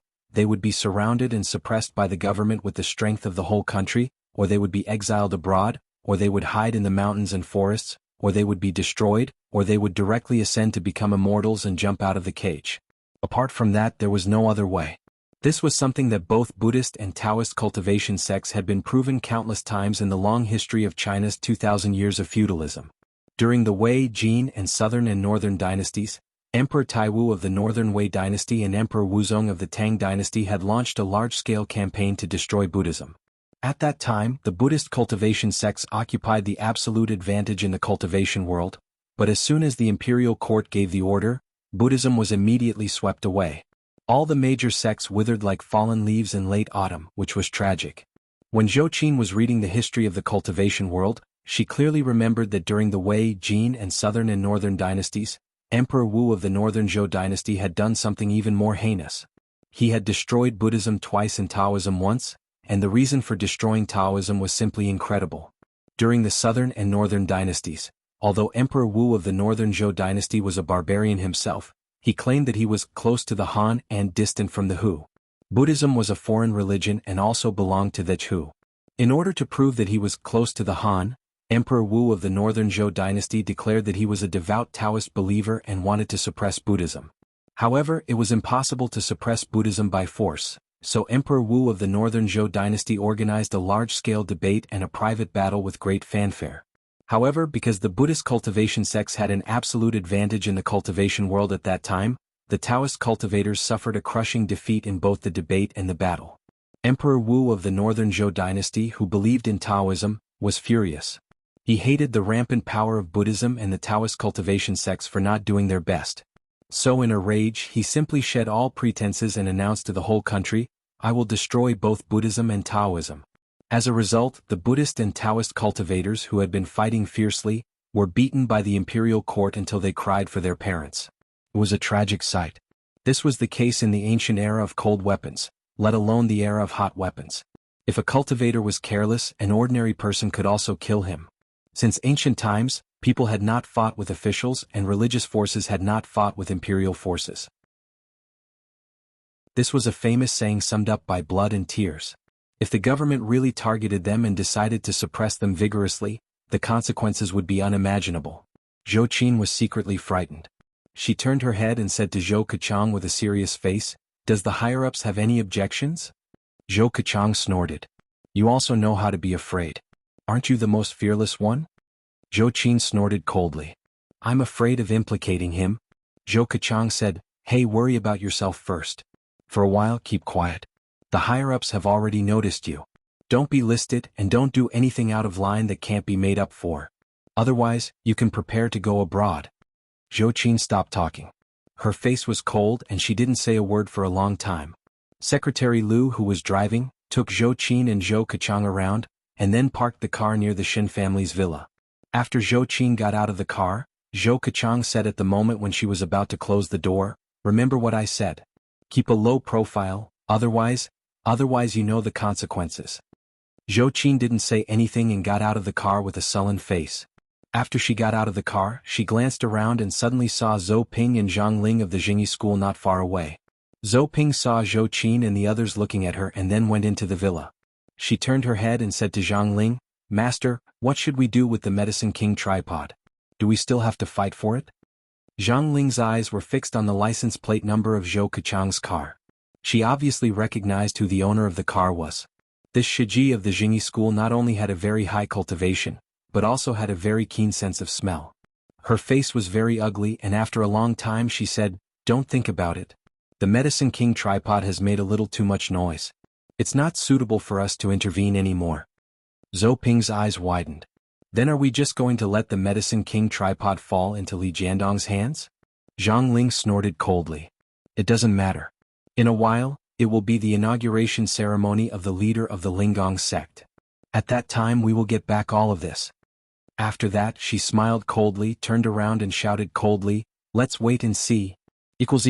Sorry I went out today. It's late and there will be another update later." Chapter 656. When Zhou Qin returned to the Shin family's villa, most of the reporters had already dispersed, and only a few reporters were still waiting. However, Shin Wankai was concerned about the rest of Su Chan, Zi Yuan, Zhou Qin, and the others, so he had announced that the Shin family's villa was no longer open to the public and asked all the reporters in the villa to leave, so Zhou Qin was free again. When Zhou Qin returned to her room and told Su Chan and Zi Yuan about the warning she had received from Zhou Keqiang, Zi Yuan and Su Chan both fell into silence. Although Su Chan was simple, she was also familiar with history. Naturally, she knew how terrible this warning was. She raised her head worriedly and said, "Sister Zi Yuan, how about, we'd better persuade Yundong not to take this Medicine King tripod. Now I feel that this Medicine King tripod is really a terrible hot potato. Whoever holds it is like holding a time bomb." Zi Yuan also frowned slightly. She thought for a while and shook her head. "Now it's not a matter of whether we want this Medicine King tripod or not, but we really should keep a low profile. Li Yundong has made such a big noise in Japan this time. In order to let him get away, we even alarmed all the famous TV stations in Japan. Even if the Japanese cultivation world controls the media through their own strength, there will be some news leaked out. I believe that the higher-ups will know something about it." Zhou Qin also sighed and said, "If it's just in our own country it's fine, but if it causes any international problems, it will be a big trouble." The three beautiful women looked at each other and smiled bitterly at the same time. The three of them should have been the most carefree little girls at this age, but because they had been involved in all kinds of storms and waves in the cultivation world, they had inadvertently stood on the top of the storm. It was easy to go up but difficult to come down. Even a woman as intelligent as Zi Yuan couldn't think of a good way to deal with the predicament in front of her for a while. Compared with them, the rest of the Shin family seemed to be even more tired. In Shin Wansai's bedroom, Shin Wansai's second concubine, third concubine, fourth concubine Li Shaoxian, Shin Hui, and Shin Yu all gathered together, surrounding Shin Wankai as if they were forcing him to abdicate. This time, it was rare for everyone in the Shin family to work together to talk about the same thing. Aunt Zheng, the third concubine, wiped away her tears and cried to Shin Wankai, "Old master, even if you don't think about us, you have to think about Xiao Wei and Xiao Yu. No matter how wrong they are and how naughty they are your flesh and blood after all. You can't destroy this family." The fourth concubine, Li Shaoxian, who was usually at odds with him, also cried and said, "Old Shin, I know you are angry with me but you can't be so reckless. 700 million yuan is not a small number. This money can be said to be the lifeblood of our Shin family. Shin Wankai sat at the desk and said impatiently, "Am I so poor that I can't even afford 700 million yuan?" It was true that for Shin Wankai, who had started from scratch and developed for decades, he was still a rich man. 700 million yuan was only a small part of his assets. However, it was not easy for a large family to take out 700 million yuan in one go. Moreover, although the Shin family's property was tens of billions of yuan, most of it was real estate, and the floating capital was only about 700 to 800 million yuan. 700 million yuan could be said to have emptied the Shin family's pocket. But for Shin Wansai's concubines and his children, Shin Wansai's move revealed a strong signal. Today he could spend 700 million yuan on a Medicine King tripod, but what about tomorrow? 1 billion? 2 billion the day after tomorrow? In this way, even Bill Gates couldn't stand such a toss. Most importantly, Shin Wankai spent 700 million yuan to buy this Medicine King tripod, neither for collection nor for charity, but to give it to Li Yunyang. This was too much. He didn't even care about his relatives. If this could be tolerated, what could be tolerated? Shin Wansai's third wife and fourth wife were furious. When has Shin Wankai been so kind to me? He didn't hesitate to empty his pocket and spend 700 million yuan to please me? As a result, the third concubine and the fourth concubine, who were usually at odds with each other, immediately joined hands and were determined to persuade Shin Wankai to give up the Medicine King tripod no matter what. In order to persuade Shin Wankai, they even pulled in the second concubine and their children, who had never had their own opinions. The whole family went into battle together. Hearing Shin Wansai's words, the third concubine, Aunt Zheng, said, "Old master, our family is very rich, but 700 million yuan is really not a small amount. If this money is taken out, our circulating capital will be empty. Even if we pay in installments, we can't afford it. If we encounter any difficulties during this period, the consequences will be unimaginable. Old master, you don't want the country you have fought for to be destroyed in one day, do you?" Aunt Zheng's words were so sincere that Shin Wankai immediately fell silent.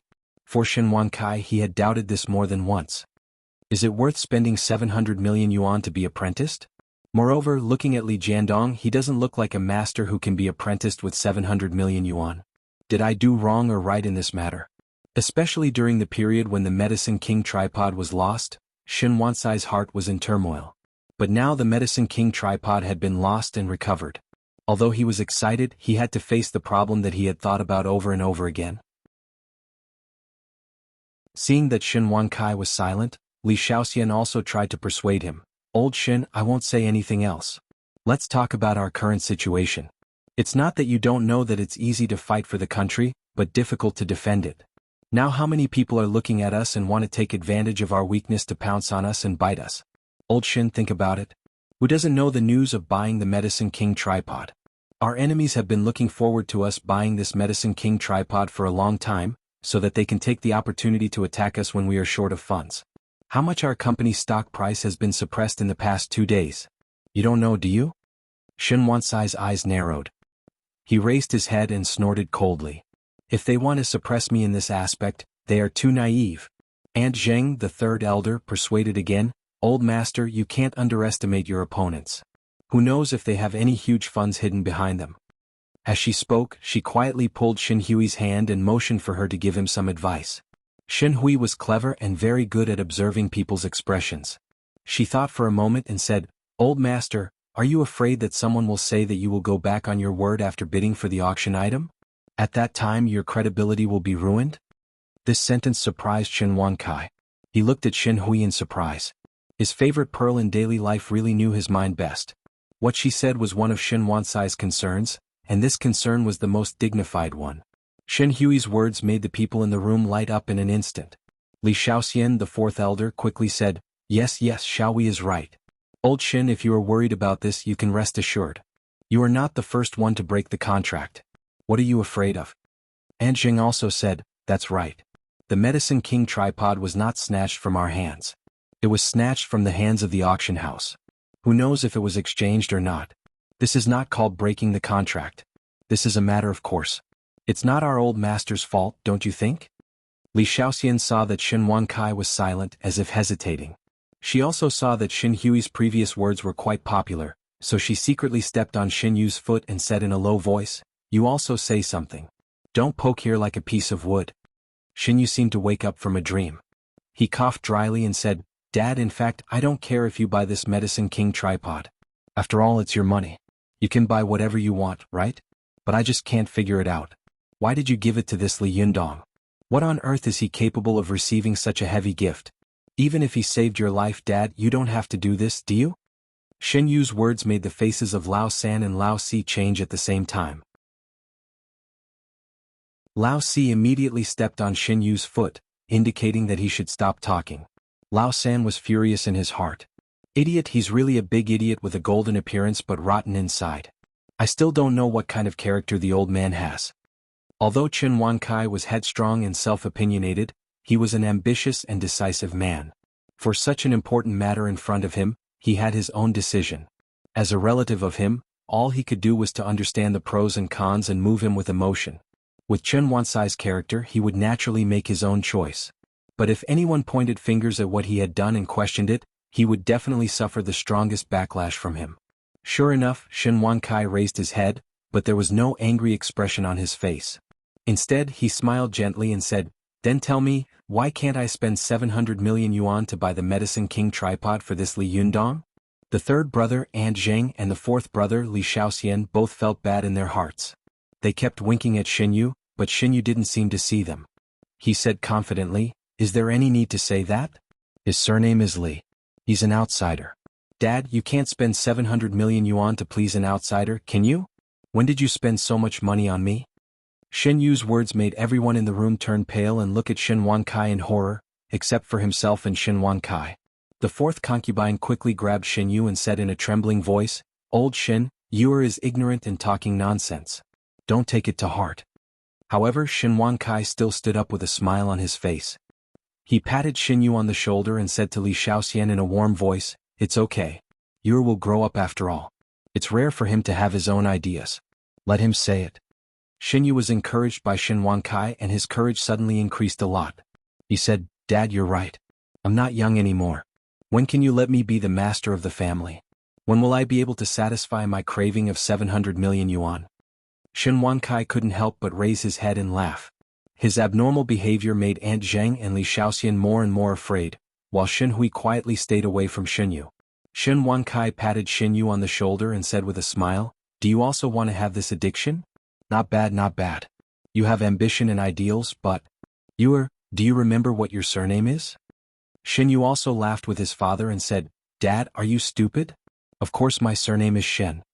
As soon as he finished speaking, he saw Shen Wankai suddenly become furious. He suddenly turned around and slapped himself heavily in the face, knocking him to the ground with a bang. Shen Wankai was so angry that he was like an old lion whose territory had been violated. He roared angrily, "Do you still remember that your surname is Shen? I thought you had forgotten. Since you remember that your surname is Shen, then you should remember clearly that I am your father. What your father does is not up to you to tell me what to do. You want to take over my job? Wait until I'm dead." His roar was so loud that everyone in the villa could hear it clearly. The others in the bedroom were even more frightened. Li Shaoxian boldly reached out to pull Shen Wansai's hand and said with a forced smile, "Old Shen, don't be angry. It's not good to be angry." Shen Wankai suddenly shook off her hand and roared, "Don't you just want me to die early? Get out, all of you." The third concubine glared at Shen Yu with hatred and winked at Shen Hui. The mother and daughter quickly went out of the door. The second concubine, Mrs. Ma, also sighed, softly recited a few Buddhist scriptures and followed them out of the door. The fourth concubine, Li Shaoxian, wiped her tears as she walked out. When she reached the door, she turned to Shen Yu, who had been beaten in a daze, and said, "Yu, let's go. Don't make your father unhappy." Shen Yu covered his cheek and looked at his father as if he were a stranger.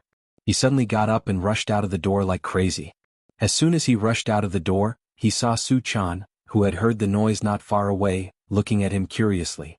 With this look, Shen Yu suddenly felt that the place where his cheek had been slapped was even more painful.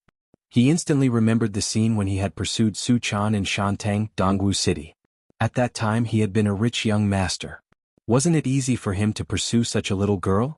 But now, his father had spent 700 million yuan to please this little girl's boyfriend, and his father had slapped him in the face in the presence of outsiders and scolded him loudly because of Li Jiandong. Was there anything more shameful than this in the world? In an instant, Xin Yu felt that Su Chan's eyes were full of sarcasm and mockery. He was ashamed and angry. With a shout, he rushed out like an injured beast. No matter how Li Shaoxian shouted his name behind him, he did not look back. Xin Yu drove his car crazily to the bar he frequented on weekdays and drank crazily. Because he was dressed in famous brands and had the aura of a rich young master, he immediately attracted beautiful women. However, as soon as the beautiful woman sat down and tried to get close to him, Xin Yu roared at her, "Get out of here! Who asked you to sit down?" The beautiful woman was frightened by him and immediately ran away in a panic. But as soon as she left, another person sat down in her seat. Xin Yu turned his head and was about to scold her when he saw a man in a camouflage vest smiling at him. "Young Master Xin, what are you so unhappy about?" As he spoke, 3 people came over and sat down separately. One of them laughed and said, "Do you still need to ask? It must be a woman." This man was the security guard of the Dongxing building, Gangzi, who had once had a conflict with Li Yundong and several of his accomplices. They were half black and half white, and they were both black and white. They could be regarded as the #1 figure in Tianan City. Xin Yu often hung out with some shady people, so the two sides had some friendship. As soon as Xin Yu saw Gangzi, he didn't say any more evil words. He just drank the wine in silence. A security guard next to him knew that Xin Yu was a real rich man. He was an idiot who spent money extravagantly. He laughed and said, "Young Master Xin, if you're in a bad mood, just say it. Which guy offended you? We'll help you vent your anger." Xin Yu turned his head and looked at him. He suddenly thought of Li Yundong's background and Li Yundong's superhuman ability and strength. His face became even gloomier. He didn't say anything and drank even more fiercely. He was not a good drinker. After drinking a few glasses of wine, the smell of alcohol immediately went to his head, and he dared to shout some words that he didn't dare to say. Xin Yu shouted drunkenly, "Su Chan, you b****, little b****, what's wrong with me? Why don't I deserve you? Why do you like him and not me?" When the security guards heard this, they looked at each other. The security guard who had spoken before laughed and said, "Sure enough, it's a woman. Young Master Xin, don't worry. Isn't a woman like that?" Our Gangzi was also in a bad mood because of a woman the other day. Xin Yu said loudly, She's different. I can't live without her." Gangzi glared at him, turned his head to Xin Yu and said maliciously, "Young Master Xin, since you like her so much, then we'll help you think of a way to get rid of her? What do you think?" When Xin Yu heard this, his eyes suddenly turned red. As the saying goes, alcohol strengthens the courage of a coward. Gangzi's words immediately made him more and more bold. Xin Yu gritted his teeth and fiercely said a few words. "Well, I want to force myself on you. Well, today's update is very late. Sorry, but for the sake of the more than 9,000 words in the 2 chapters, please don't scold me too much. Thank you." Chapter 657. Xin Yu didn't know how much his drunken words had changed his fate, nor did he know how terrible a disaster his words had brought to the Xin family. After Xin Yu finished speaking, the security guards next to him were overjoyed. Naturally, they knew that if they worked for young Master Xin, they would be greatly rewarded after the job was done. As for which girl they had slept with and whose body they had ruined, it had nothing to do with them at all. This wasn't the first time they had done something like this. Some young ladies didn't dare to speak up after being gang-raped, while some of the more hot-tempered ones would be intimidated by them, and their families would all give up, not daring to forcefully stand up for them. The few men who were full of evil ideas were discussing countermeasures with evil smiles on their faces. They had no idea what kind of terrifying monster they were facing. After a group of people discussed in the bar, Xin Yu filled the glass in front of him and said with red eyes, "Come on, let's drink up. If it's done, I promise I won't treat you badly." The security guards laughed, clinked their glasses and drank up the wine in them. Then they stood up together and said loudly, "Let's go and do something." Xin Yu led the crowd out of the bar aggressively, looking domineering and extremely arrogant. But as soon as he walked out of the bar, a cold wind suddenly blew, and Xin Yu shivered for no reason. It was already late at night, and the moon was bright and the stars were sparse. There was a cool breeze outside, and the bustling streets of the city were busy with people coming and going. Xin Yu felt cold all over for a moment in this steel city, and the drunkenness he had felt before had dissipated a lot. As soon as the smell of alcohol disappeared, he immediately regretted it. No matter how stupid he was, he knew that once he slept with Su Chan, Li Jiandong would definitely get angry. Once Li Jiandong got angry, would his father be on his side? If this had happened in the past, Xin Yu would have done it without hesitation, because he knew that no matter how big the trouble he caused, his father would take care of it for him. After all, he was the only son in the family. If his father didn't side with him, who would? But now Xinyu couldn't help but hesitate. His father was now a little unreasonable, spending 700 million to please him for an outsider. This was simply unimaginable. Gangzi and the other security guards saw Xinyu standing in the same place after leaving the bar. They couldn't help but look at each other. Gangzi asked, "Young Master Shen, what's wrong?" Xinyu's eyes flickered as he said, "No, nothing."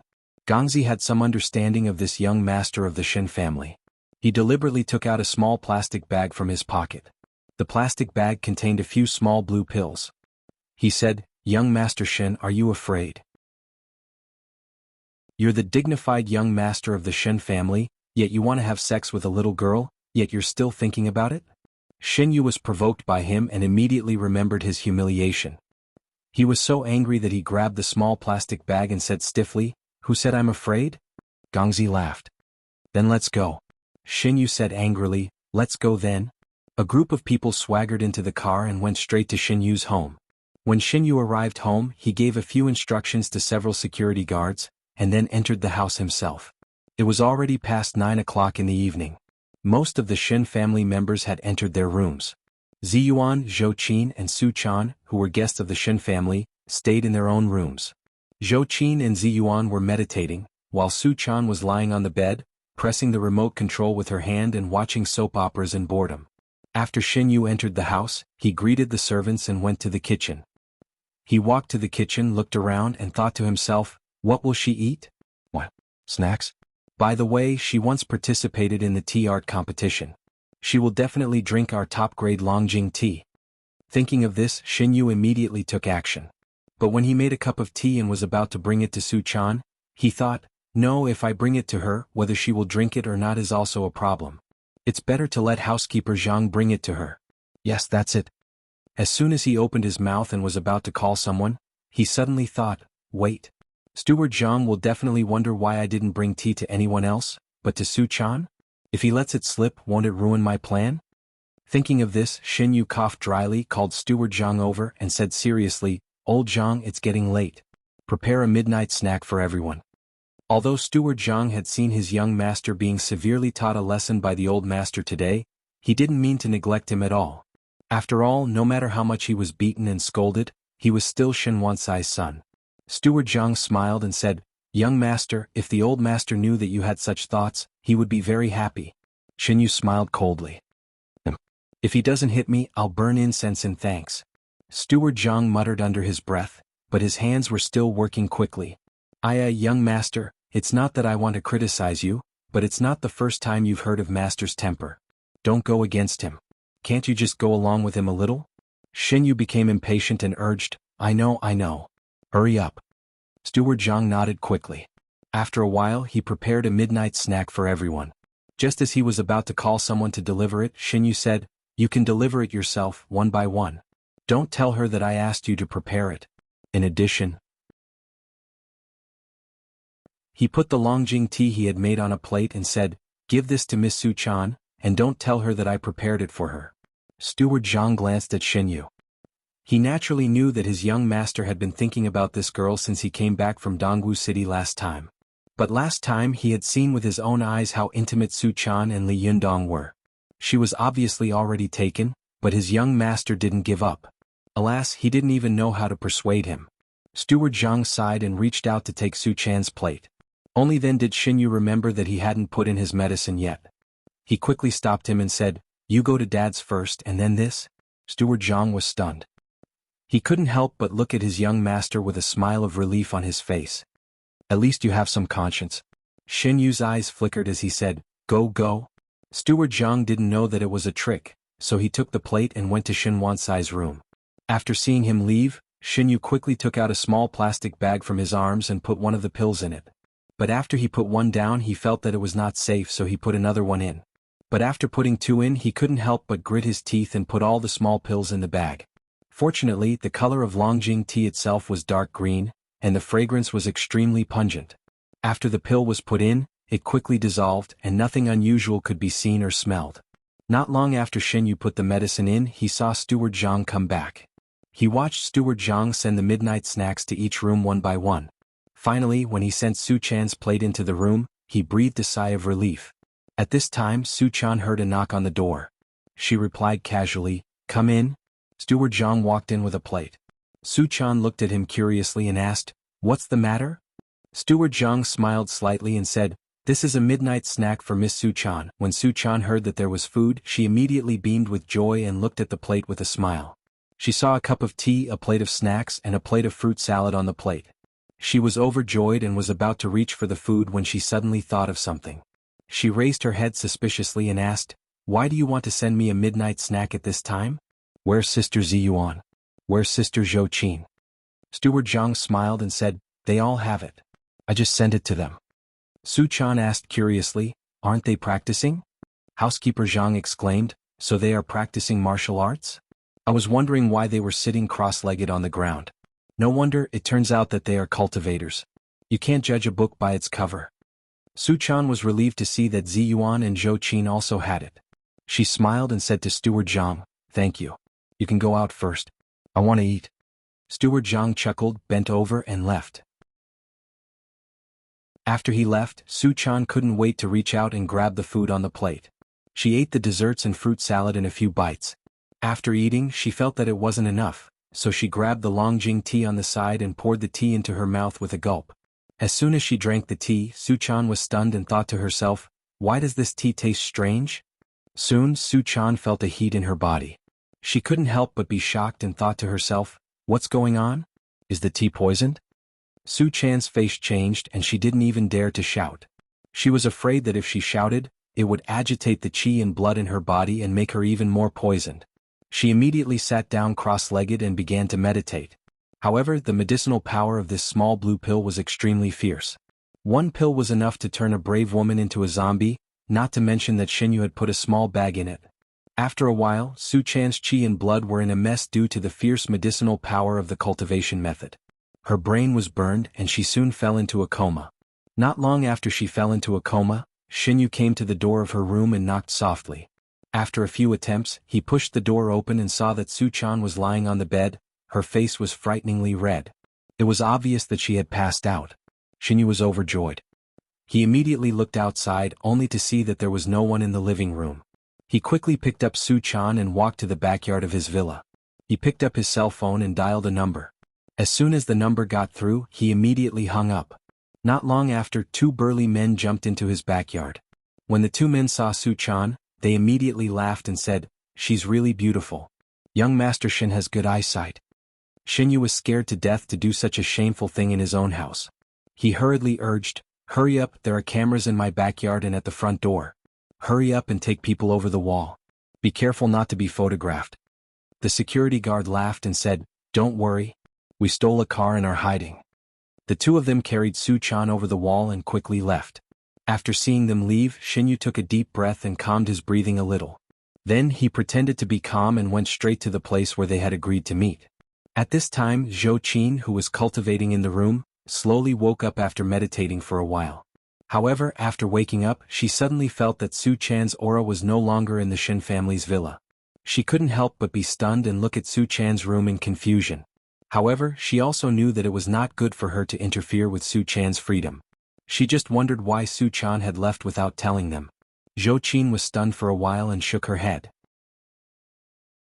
She didn't want to care about this matter, but not long after she closed her eyes, she felt a palpitation in her heart for no reason. She suddenly opened her eyes, stood up and walked to Ziyuan's room. As soon as she entered the door, she saw Ziyuan standing at the door, looking like she was going out. Zhou Qin was stunned and said, "Ziyuan, are you going out too?" "Going out too? What do you mean by going out too?" Ziyuan frowned slightly. She glanced at Su Chan's room and asked, "Did you let Su Chan go out?" Zhou Qin was stunned and said, "No, I was about to ask you. I thought you were the one who asked Su Chan to go out." Ziyuan frowned slightly and complained in a low voice, "How can this girl run around alone at this time?" Zhou Qin said softly, "Maybe she has her own things to do? I believe she is not the kind of person who doesn't know how to behave." Ziyuan nodded slightly and said, "Maybe." Just as she was about to speak, she saw the door of a room not far away creak open. Shen Wankai came out with a slight smile on his face. Ziyuan Fairy, Miss Zhou Qin, it's so late. Why haven't you slept yet? Ziyuan smiled slightly and nodded politely to Xinhuan Kai. Mr. Xin, you haven't slept yet? Xinhuan Kai sighed softly. He stood in the corridor on the second floor, patted the railing with his hand and sighed. Sorry for what happened today. I'm really ashamed of my son for not being able to discipline him well. Zhou Qin said, Mr. Shen, don't say that. Isn't Xin Hui very reasonable? Xinhuan Kai smiled and said, unfortunately, she is a girl. Zhou Qin raised her eyebrows and said, what's wrong with girls? Even in the cultivation world, which values men more than women, even if they all say that men have 7 treasures and women have 5, there are still so many great female cultivators, aren't there? Even the cultivation world is like this, let alone the business world. Xinhuan Kai looked at Zhou Qin in surprise. This was the first time he had seen Zhou Qin reveal her identity in front of him. For a moment, his heart was filled with mixed feelings. Miss Zhou Qin, you are indeed the descendant of a famous family. You are very knowledgeable. You are right. Sometimes I tolerate this unfilial son again and again just because as a father, I hope that one day my son can change his mind and become a prodigal son. At this time, Ziyuan smiled gently and said, Mr. Xin's painstaking efforts can be seen by God. I believe that Xinyu will feel it one day. As soon as she finished speaking, she heard Xinhuan Cai's cell phone suddenly ring. Xinhuan Kai apologized to Ziyuan and Zhou Qin, turned around and took out his cell phone. He glanced at it and saw that it was a call from his son, Xinyu. He frowned slightly, hesitated for a moment and then picked up the phone. As soon as he picked up the phone, he heard a terrified and heart-wrenching voice. Help, Dad, help me. Xinhuan Kai was shocked. You're? What's wrong? What's going on? Both Ziyuan and Zhou Qin heard the cry for help, and they all took a step forward. They only heard Xinyu's voice on the other end of the phone shouting hysterically, Monster, Dad, there's a monster. Help me.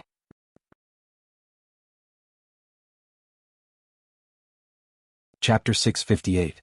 When Xinhuan Kai heard Xinyu's cry for help, he was shocked and quickly asked, What happened? Tell me quickly. Where are you? Xinyu shouted, I'm in room 502 of the Xinyuan Hotel. Dad, come here quickly. Before he could finish his words, there was a busy tone coming from the phone. Although Xinhuan Kai usually beat and scolded Xinyu, blood was thicker than water after all. He hurriedly rushed downstairs and shouted at housekeeper Zhang, who had heard the noise and rushed out, Old Zhang, get the car ready, get the car ready. Zhou Qin and Ziyuan looked at each other and saw a trace of surprise in each other's eyes. Zhou Qin whispered, Something's wrong. How could Xinyu meet a monster?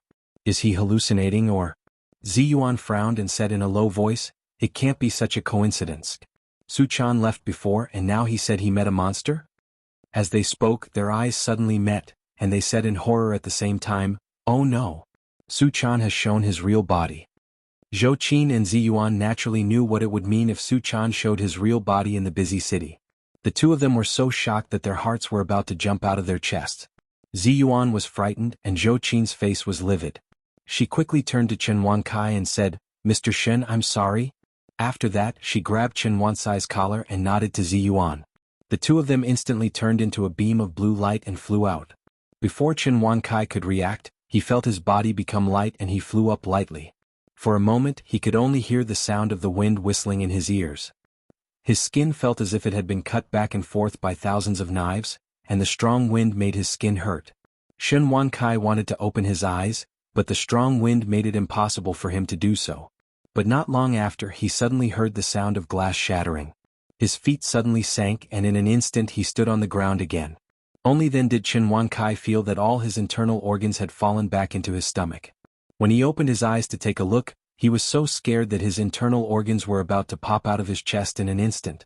In this spacious hotel room there was a fiery red fox. This fox was so huge that her whole body almost occupied the room. She was covered in blood, and there were 2 corpses lying at her feet. One had been trampled into pieces and could no longer be seen. One could only vaguely see that he was wearing a camouflage vest when he was alive. The other had half of his body bitten off, and his internal organs and green intestines were scattered on the ground. At this time the balcony window was open and the night wind blew in. For a moment, the room was filled with a pungent smell of blood in the room, making Xinhuan Kai feel sick. However, the most terrifying thing was not this, but the fact that this fox with fiery red fur had 7 incomparably huge tails.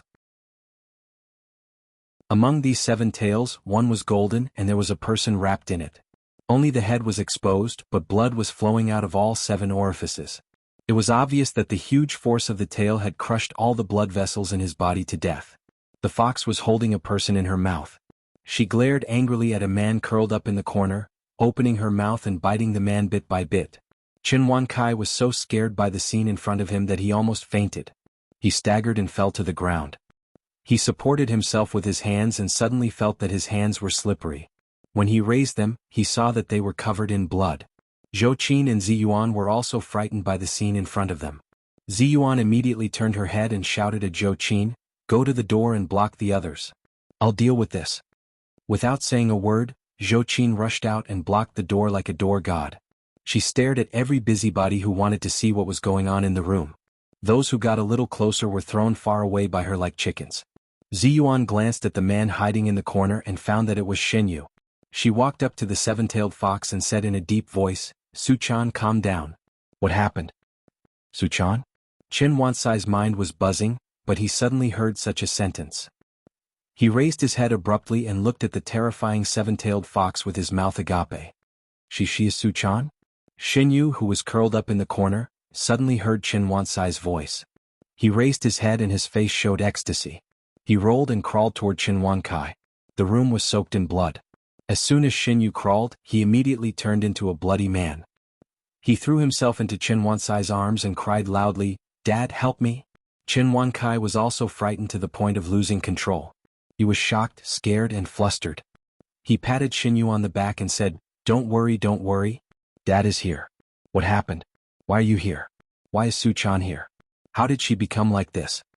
There was a flash of panic in Xinyu's eyes. He wailed and said, "I don't know. She asked me to come here and said she had something to do with me. Who would have thought that she was a monster? She became like this when she came in."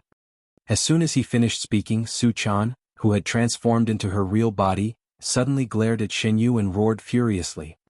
"Howl!" This roar immediately shattered all the glass in the room. Qin Wankai and Xinyu's eardrums were almost broken. They covered their ears at the same time, their faces full of pain. Ziyuan quickly threw out a talisman and stuck it on Suchan's body. She turned her head and shouted angrily at Xinyu, "You're lying. Why would Suchan look for you? She is a good girl who is kind to others and can't even bear to trample ants to death. How could she do evil? You must have done something to provoke her." How could Xinyu be willing to tell his father what he had done? He braced himself and cried loudly, "But she is a monster. When a monster is fierce, there is no reason to talk about it. How can there be a good monster?" At first, Ziyuan also thought the same as Xinyu, humans and demons can't coexist. A demon is a demon and there is no good monster. However, the longer she spent with Suchan, the more she liked this innocent and lovely little fox spirit. Especially the sincere feelings between her and Li Yundong, she was deeply moved. At this time, when she suddenly heard Xinyu's words, Ziyuan was furious. She roared in an extremely rare manner, "How dare you say that she is a demon? I think you are a demon but she is not." Xinyu was greatly frightened. At this time, his nerves had already fallen into a state of madness. He waved his arms and shouted, "Look at my appearance and then look at her appearance. Who is a demon and who is a human? Do you still need to ask?"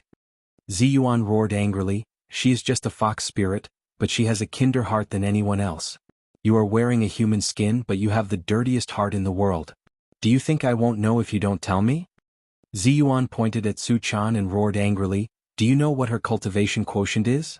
She is a 7-tailed fox spirit. She can easily destroy your whole family. If she wants to make trouble for you, would she bring you to this place? Do you know how careful and cautious she is when she hides her tracks in the secular world?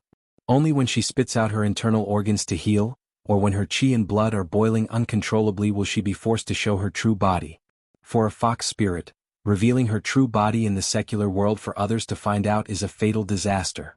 Would she be so stupid as to bring about her own destruction?" Ziyuan was trembling all over, as if she was using all her strength to restrain herself. Her hands were trembling and she couldn't wait to slap Xinyu on the head. She said in a trembling voice, "Tell me, what did you do to her to make her show her true body? Tell me quickly. Otherwise, if the 7-tailed fox spirit goes crazy, I won't be able to save you." As if to answer Ziyuan's words, Suchan, who had turned into a 7-tailed fox spirit, glared at Xinyu with fire in her eyes. She bared her teeth and her mouth was full of blood. She looked extremely ferocious. Xinyu was so scared that he shivered. He was stunned for a while, then suddenly pointed to the broken body on the ground and shouted in a hoarse voice, "It's them. They wanted to drug Su-chan and do it with her. I wanted to stop them but I couldn't." Xinyu looked at Ziyuan's angry eyes and hurriedly shouted in panic, "Su-chan is fine. She was brought in by these bastards and turned into a demon. We didn't touch her at all." Ziyuan sneered angrily and said, "Do you think you can take advantage of her? You must be tired of living. If you want to stop them, then why are you with them? Why did they make trouble for Su-chan? Humph, you don't even know how to make up lies." I'm not lying, I didn't." Xinyu looked at the horrified Su-chan and then at the angry Ziyuan. He panicked and turned to Shin Kai, shouting at the top of his voice, "Dad, save me. I really didn't do it. I didn't do it. I swear. You must save me." At this time, how could Shin Kai not understand what had happened? He knew his useless son too well. As the saying goes, no one knows a son better than his father. When Xinyu appeared here, Shin Kai had already guessed some clues. At this time, hearing what he said, his heart was like a mirror. Shin Kai smiled sadly. He didn't even look at Xinyu. Instead, he stared at Ziyuan and said in a trembling voice, "It turns out that there are not only immortals in this world, but also monsters." Ziyuan's face was livid. She snorted angrily and didn't say a word. She turned her head and floated up. She pressed her hand on Su-chan's forehead and mobilized her purest Jinchi to help Su-chan slowly suppress her boiling qi and blood. Shin Kai watched Su-chan slowly turn from a terrifying seven-tailed fox into a petite and beautiful girl who was curled up into a ball. He smiled bitterly and said, "I really didn't expect that the thing I dreamed of most in my life, the immortal I dreamed of most, would appear in such a form." Shin Kai slowly struggled to stand up from the pool of blood. He asked with a bitter smile, "Ziyuan immortal, is it true that seeing a seven-tailed fox will lead to the destruction of the whole family?" Ziyuan stared at Xinyu, and a rare trace of murderous aura flashed between her eyebrows. She gritted her teeth and said, "Then you should ask your precious son, and then ask Su-chan. Also, don't blame me for not reminding you. If Li Yundong finds out about what happened tonight, your whole family will be in danger." This sentence scared Shin Kai and Xinyu so much that they trembled. Xinyu said in a hoarse voice, "Who does he think he is? Isn't he afraid of legal sanctions and retribution for destroying the whole family?" Shin Kai also said in a trembling voice, young Master Li he won't?" Ziyuan said sternly, "He won't? No matter how rich your Shin family is, can you be more powerful than the He family? Do you know how young Master He died? No matter how arrogant you are, can you be more arrogant than young Master He? Even young Master He was killed by Li Yundong, let alone you, Xinyu. Do you know what kind of person Li Yundong is? He seems to be gentle and approachable, but if you touch his reverse scale, he will definitely fight you to the death. Do you know what it means to be angry for a beauty? Do you know what Li Yundong has done for Su-chan?" Ziyuan saw that the father and son had already seen Su-chan's real body, and many things had been torn apart, so she simply revealed some of the shameful things. This fairy, who was usually elegant and modest, was furious, and her power was really shocking. Although there were many frightening words in her words, Xinyu and Shin Kai did not dare to disbelieve her, especially Shin Kai. It was as if a bolt of lightning had struck his mind, and he suddenly said, "It turns out that young Master He was really killed by Li Jiandong." The people in the upper echelons of Tianan City naturally knew something about young Master He's death. Many of them had guessed that young Master He's death had a great relationship with Li Yundong, but no one had guessed that young Master He had been killed by Li Yundong. He actually dared to attract lightning to kill the son of a high-ranking official. Was there anything in the world that he didn't dare to do? Shin Kai had been in the business world for half of his life. He was used to all kinds of storms and dangers, but at this time he was suddenly scared to the point of shivering, and all the hair on his body suddenly stood on end. He suddenly realized a problem. Since Ziyuan has told me such an important thing, what does it mean? Shin Kai looked at Ziyuan in despair. A terrible thought flashed through his mind. Does she want to kill me or even destroy my whole family? You're tuning in to the Han Li's Wuxia Adventures YouTube channel. We're so grateful for your support, and don't forget to subscribe to join us on this incredible journey through captivating stories. Your generosity through donations truly makes a world of difference, as it's the primary source of revenue that allows me to expand and enhance this channel for you. Thank you from the bottom of my heart for being a part of this adventure.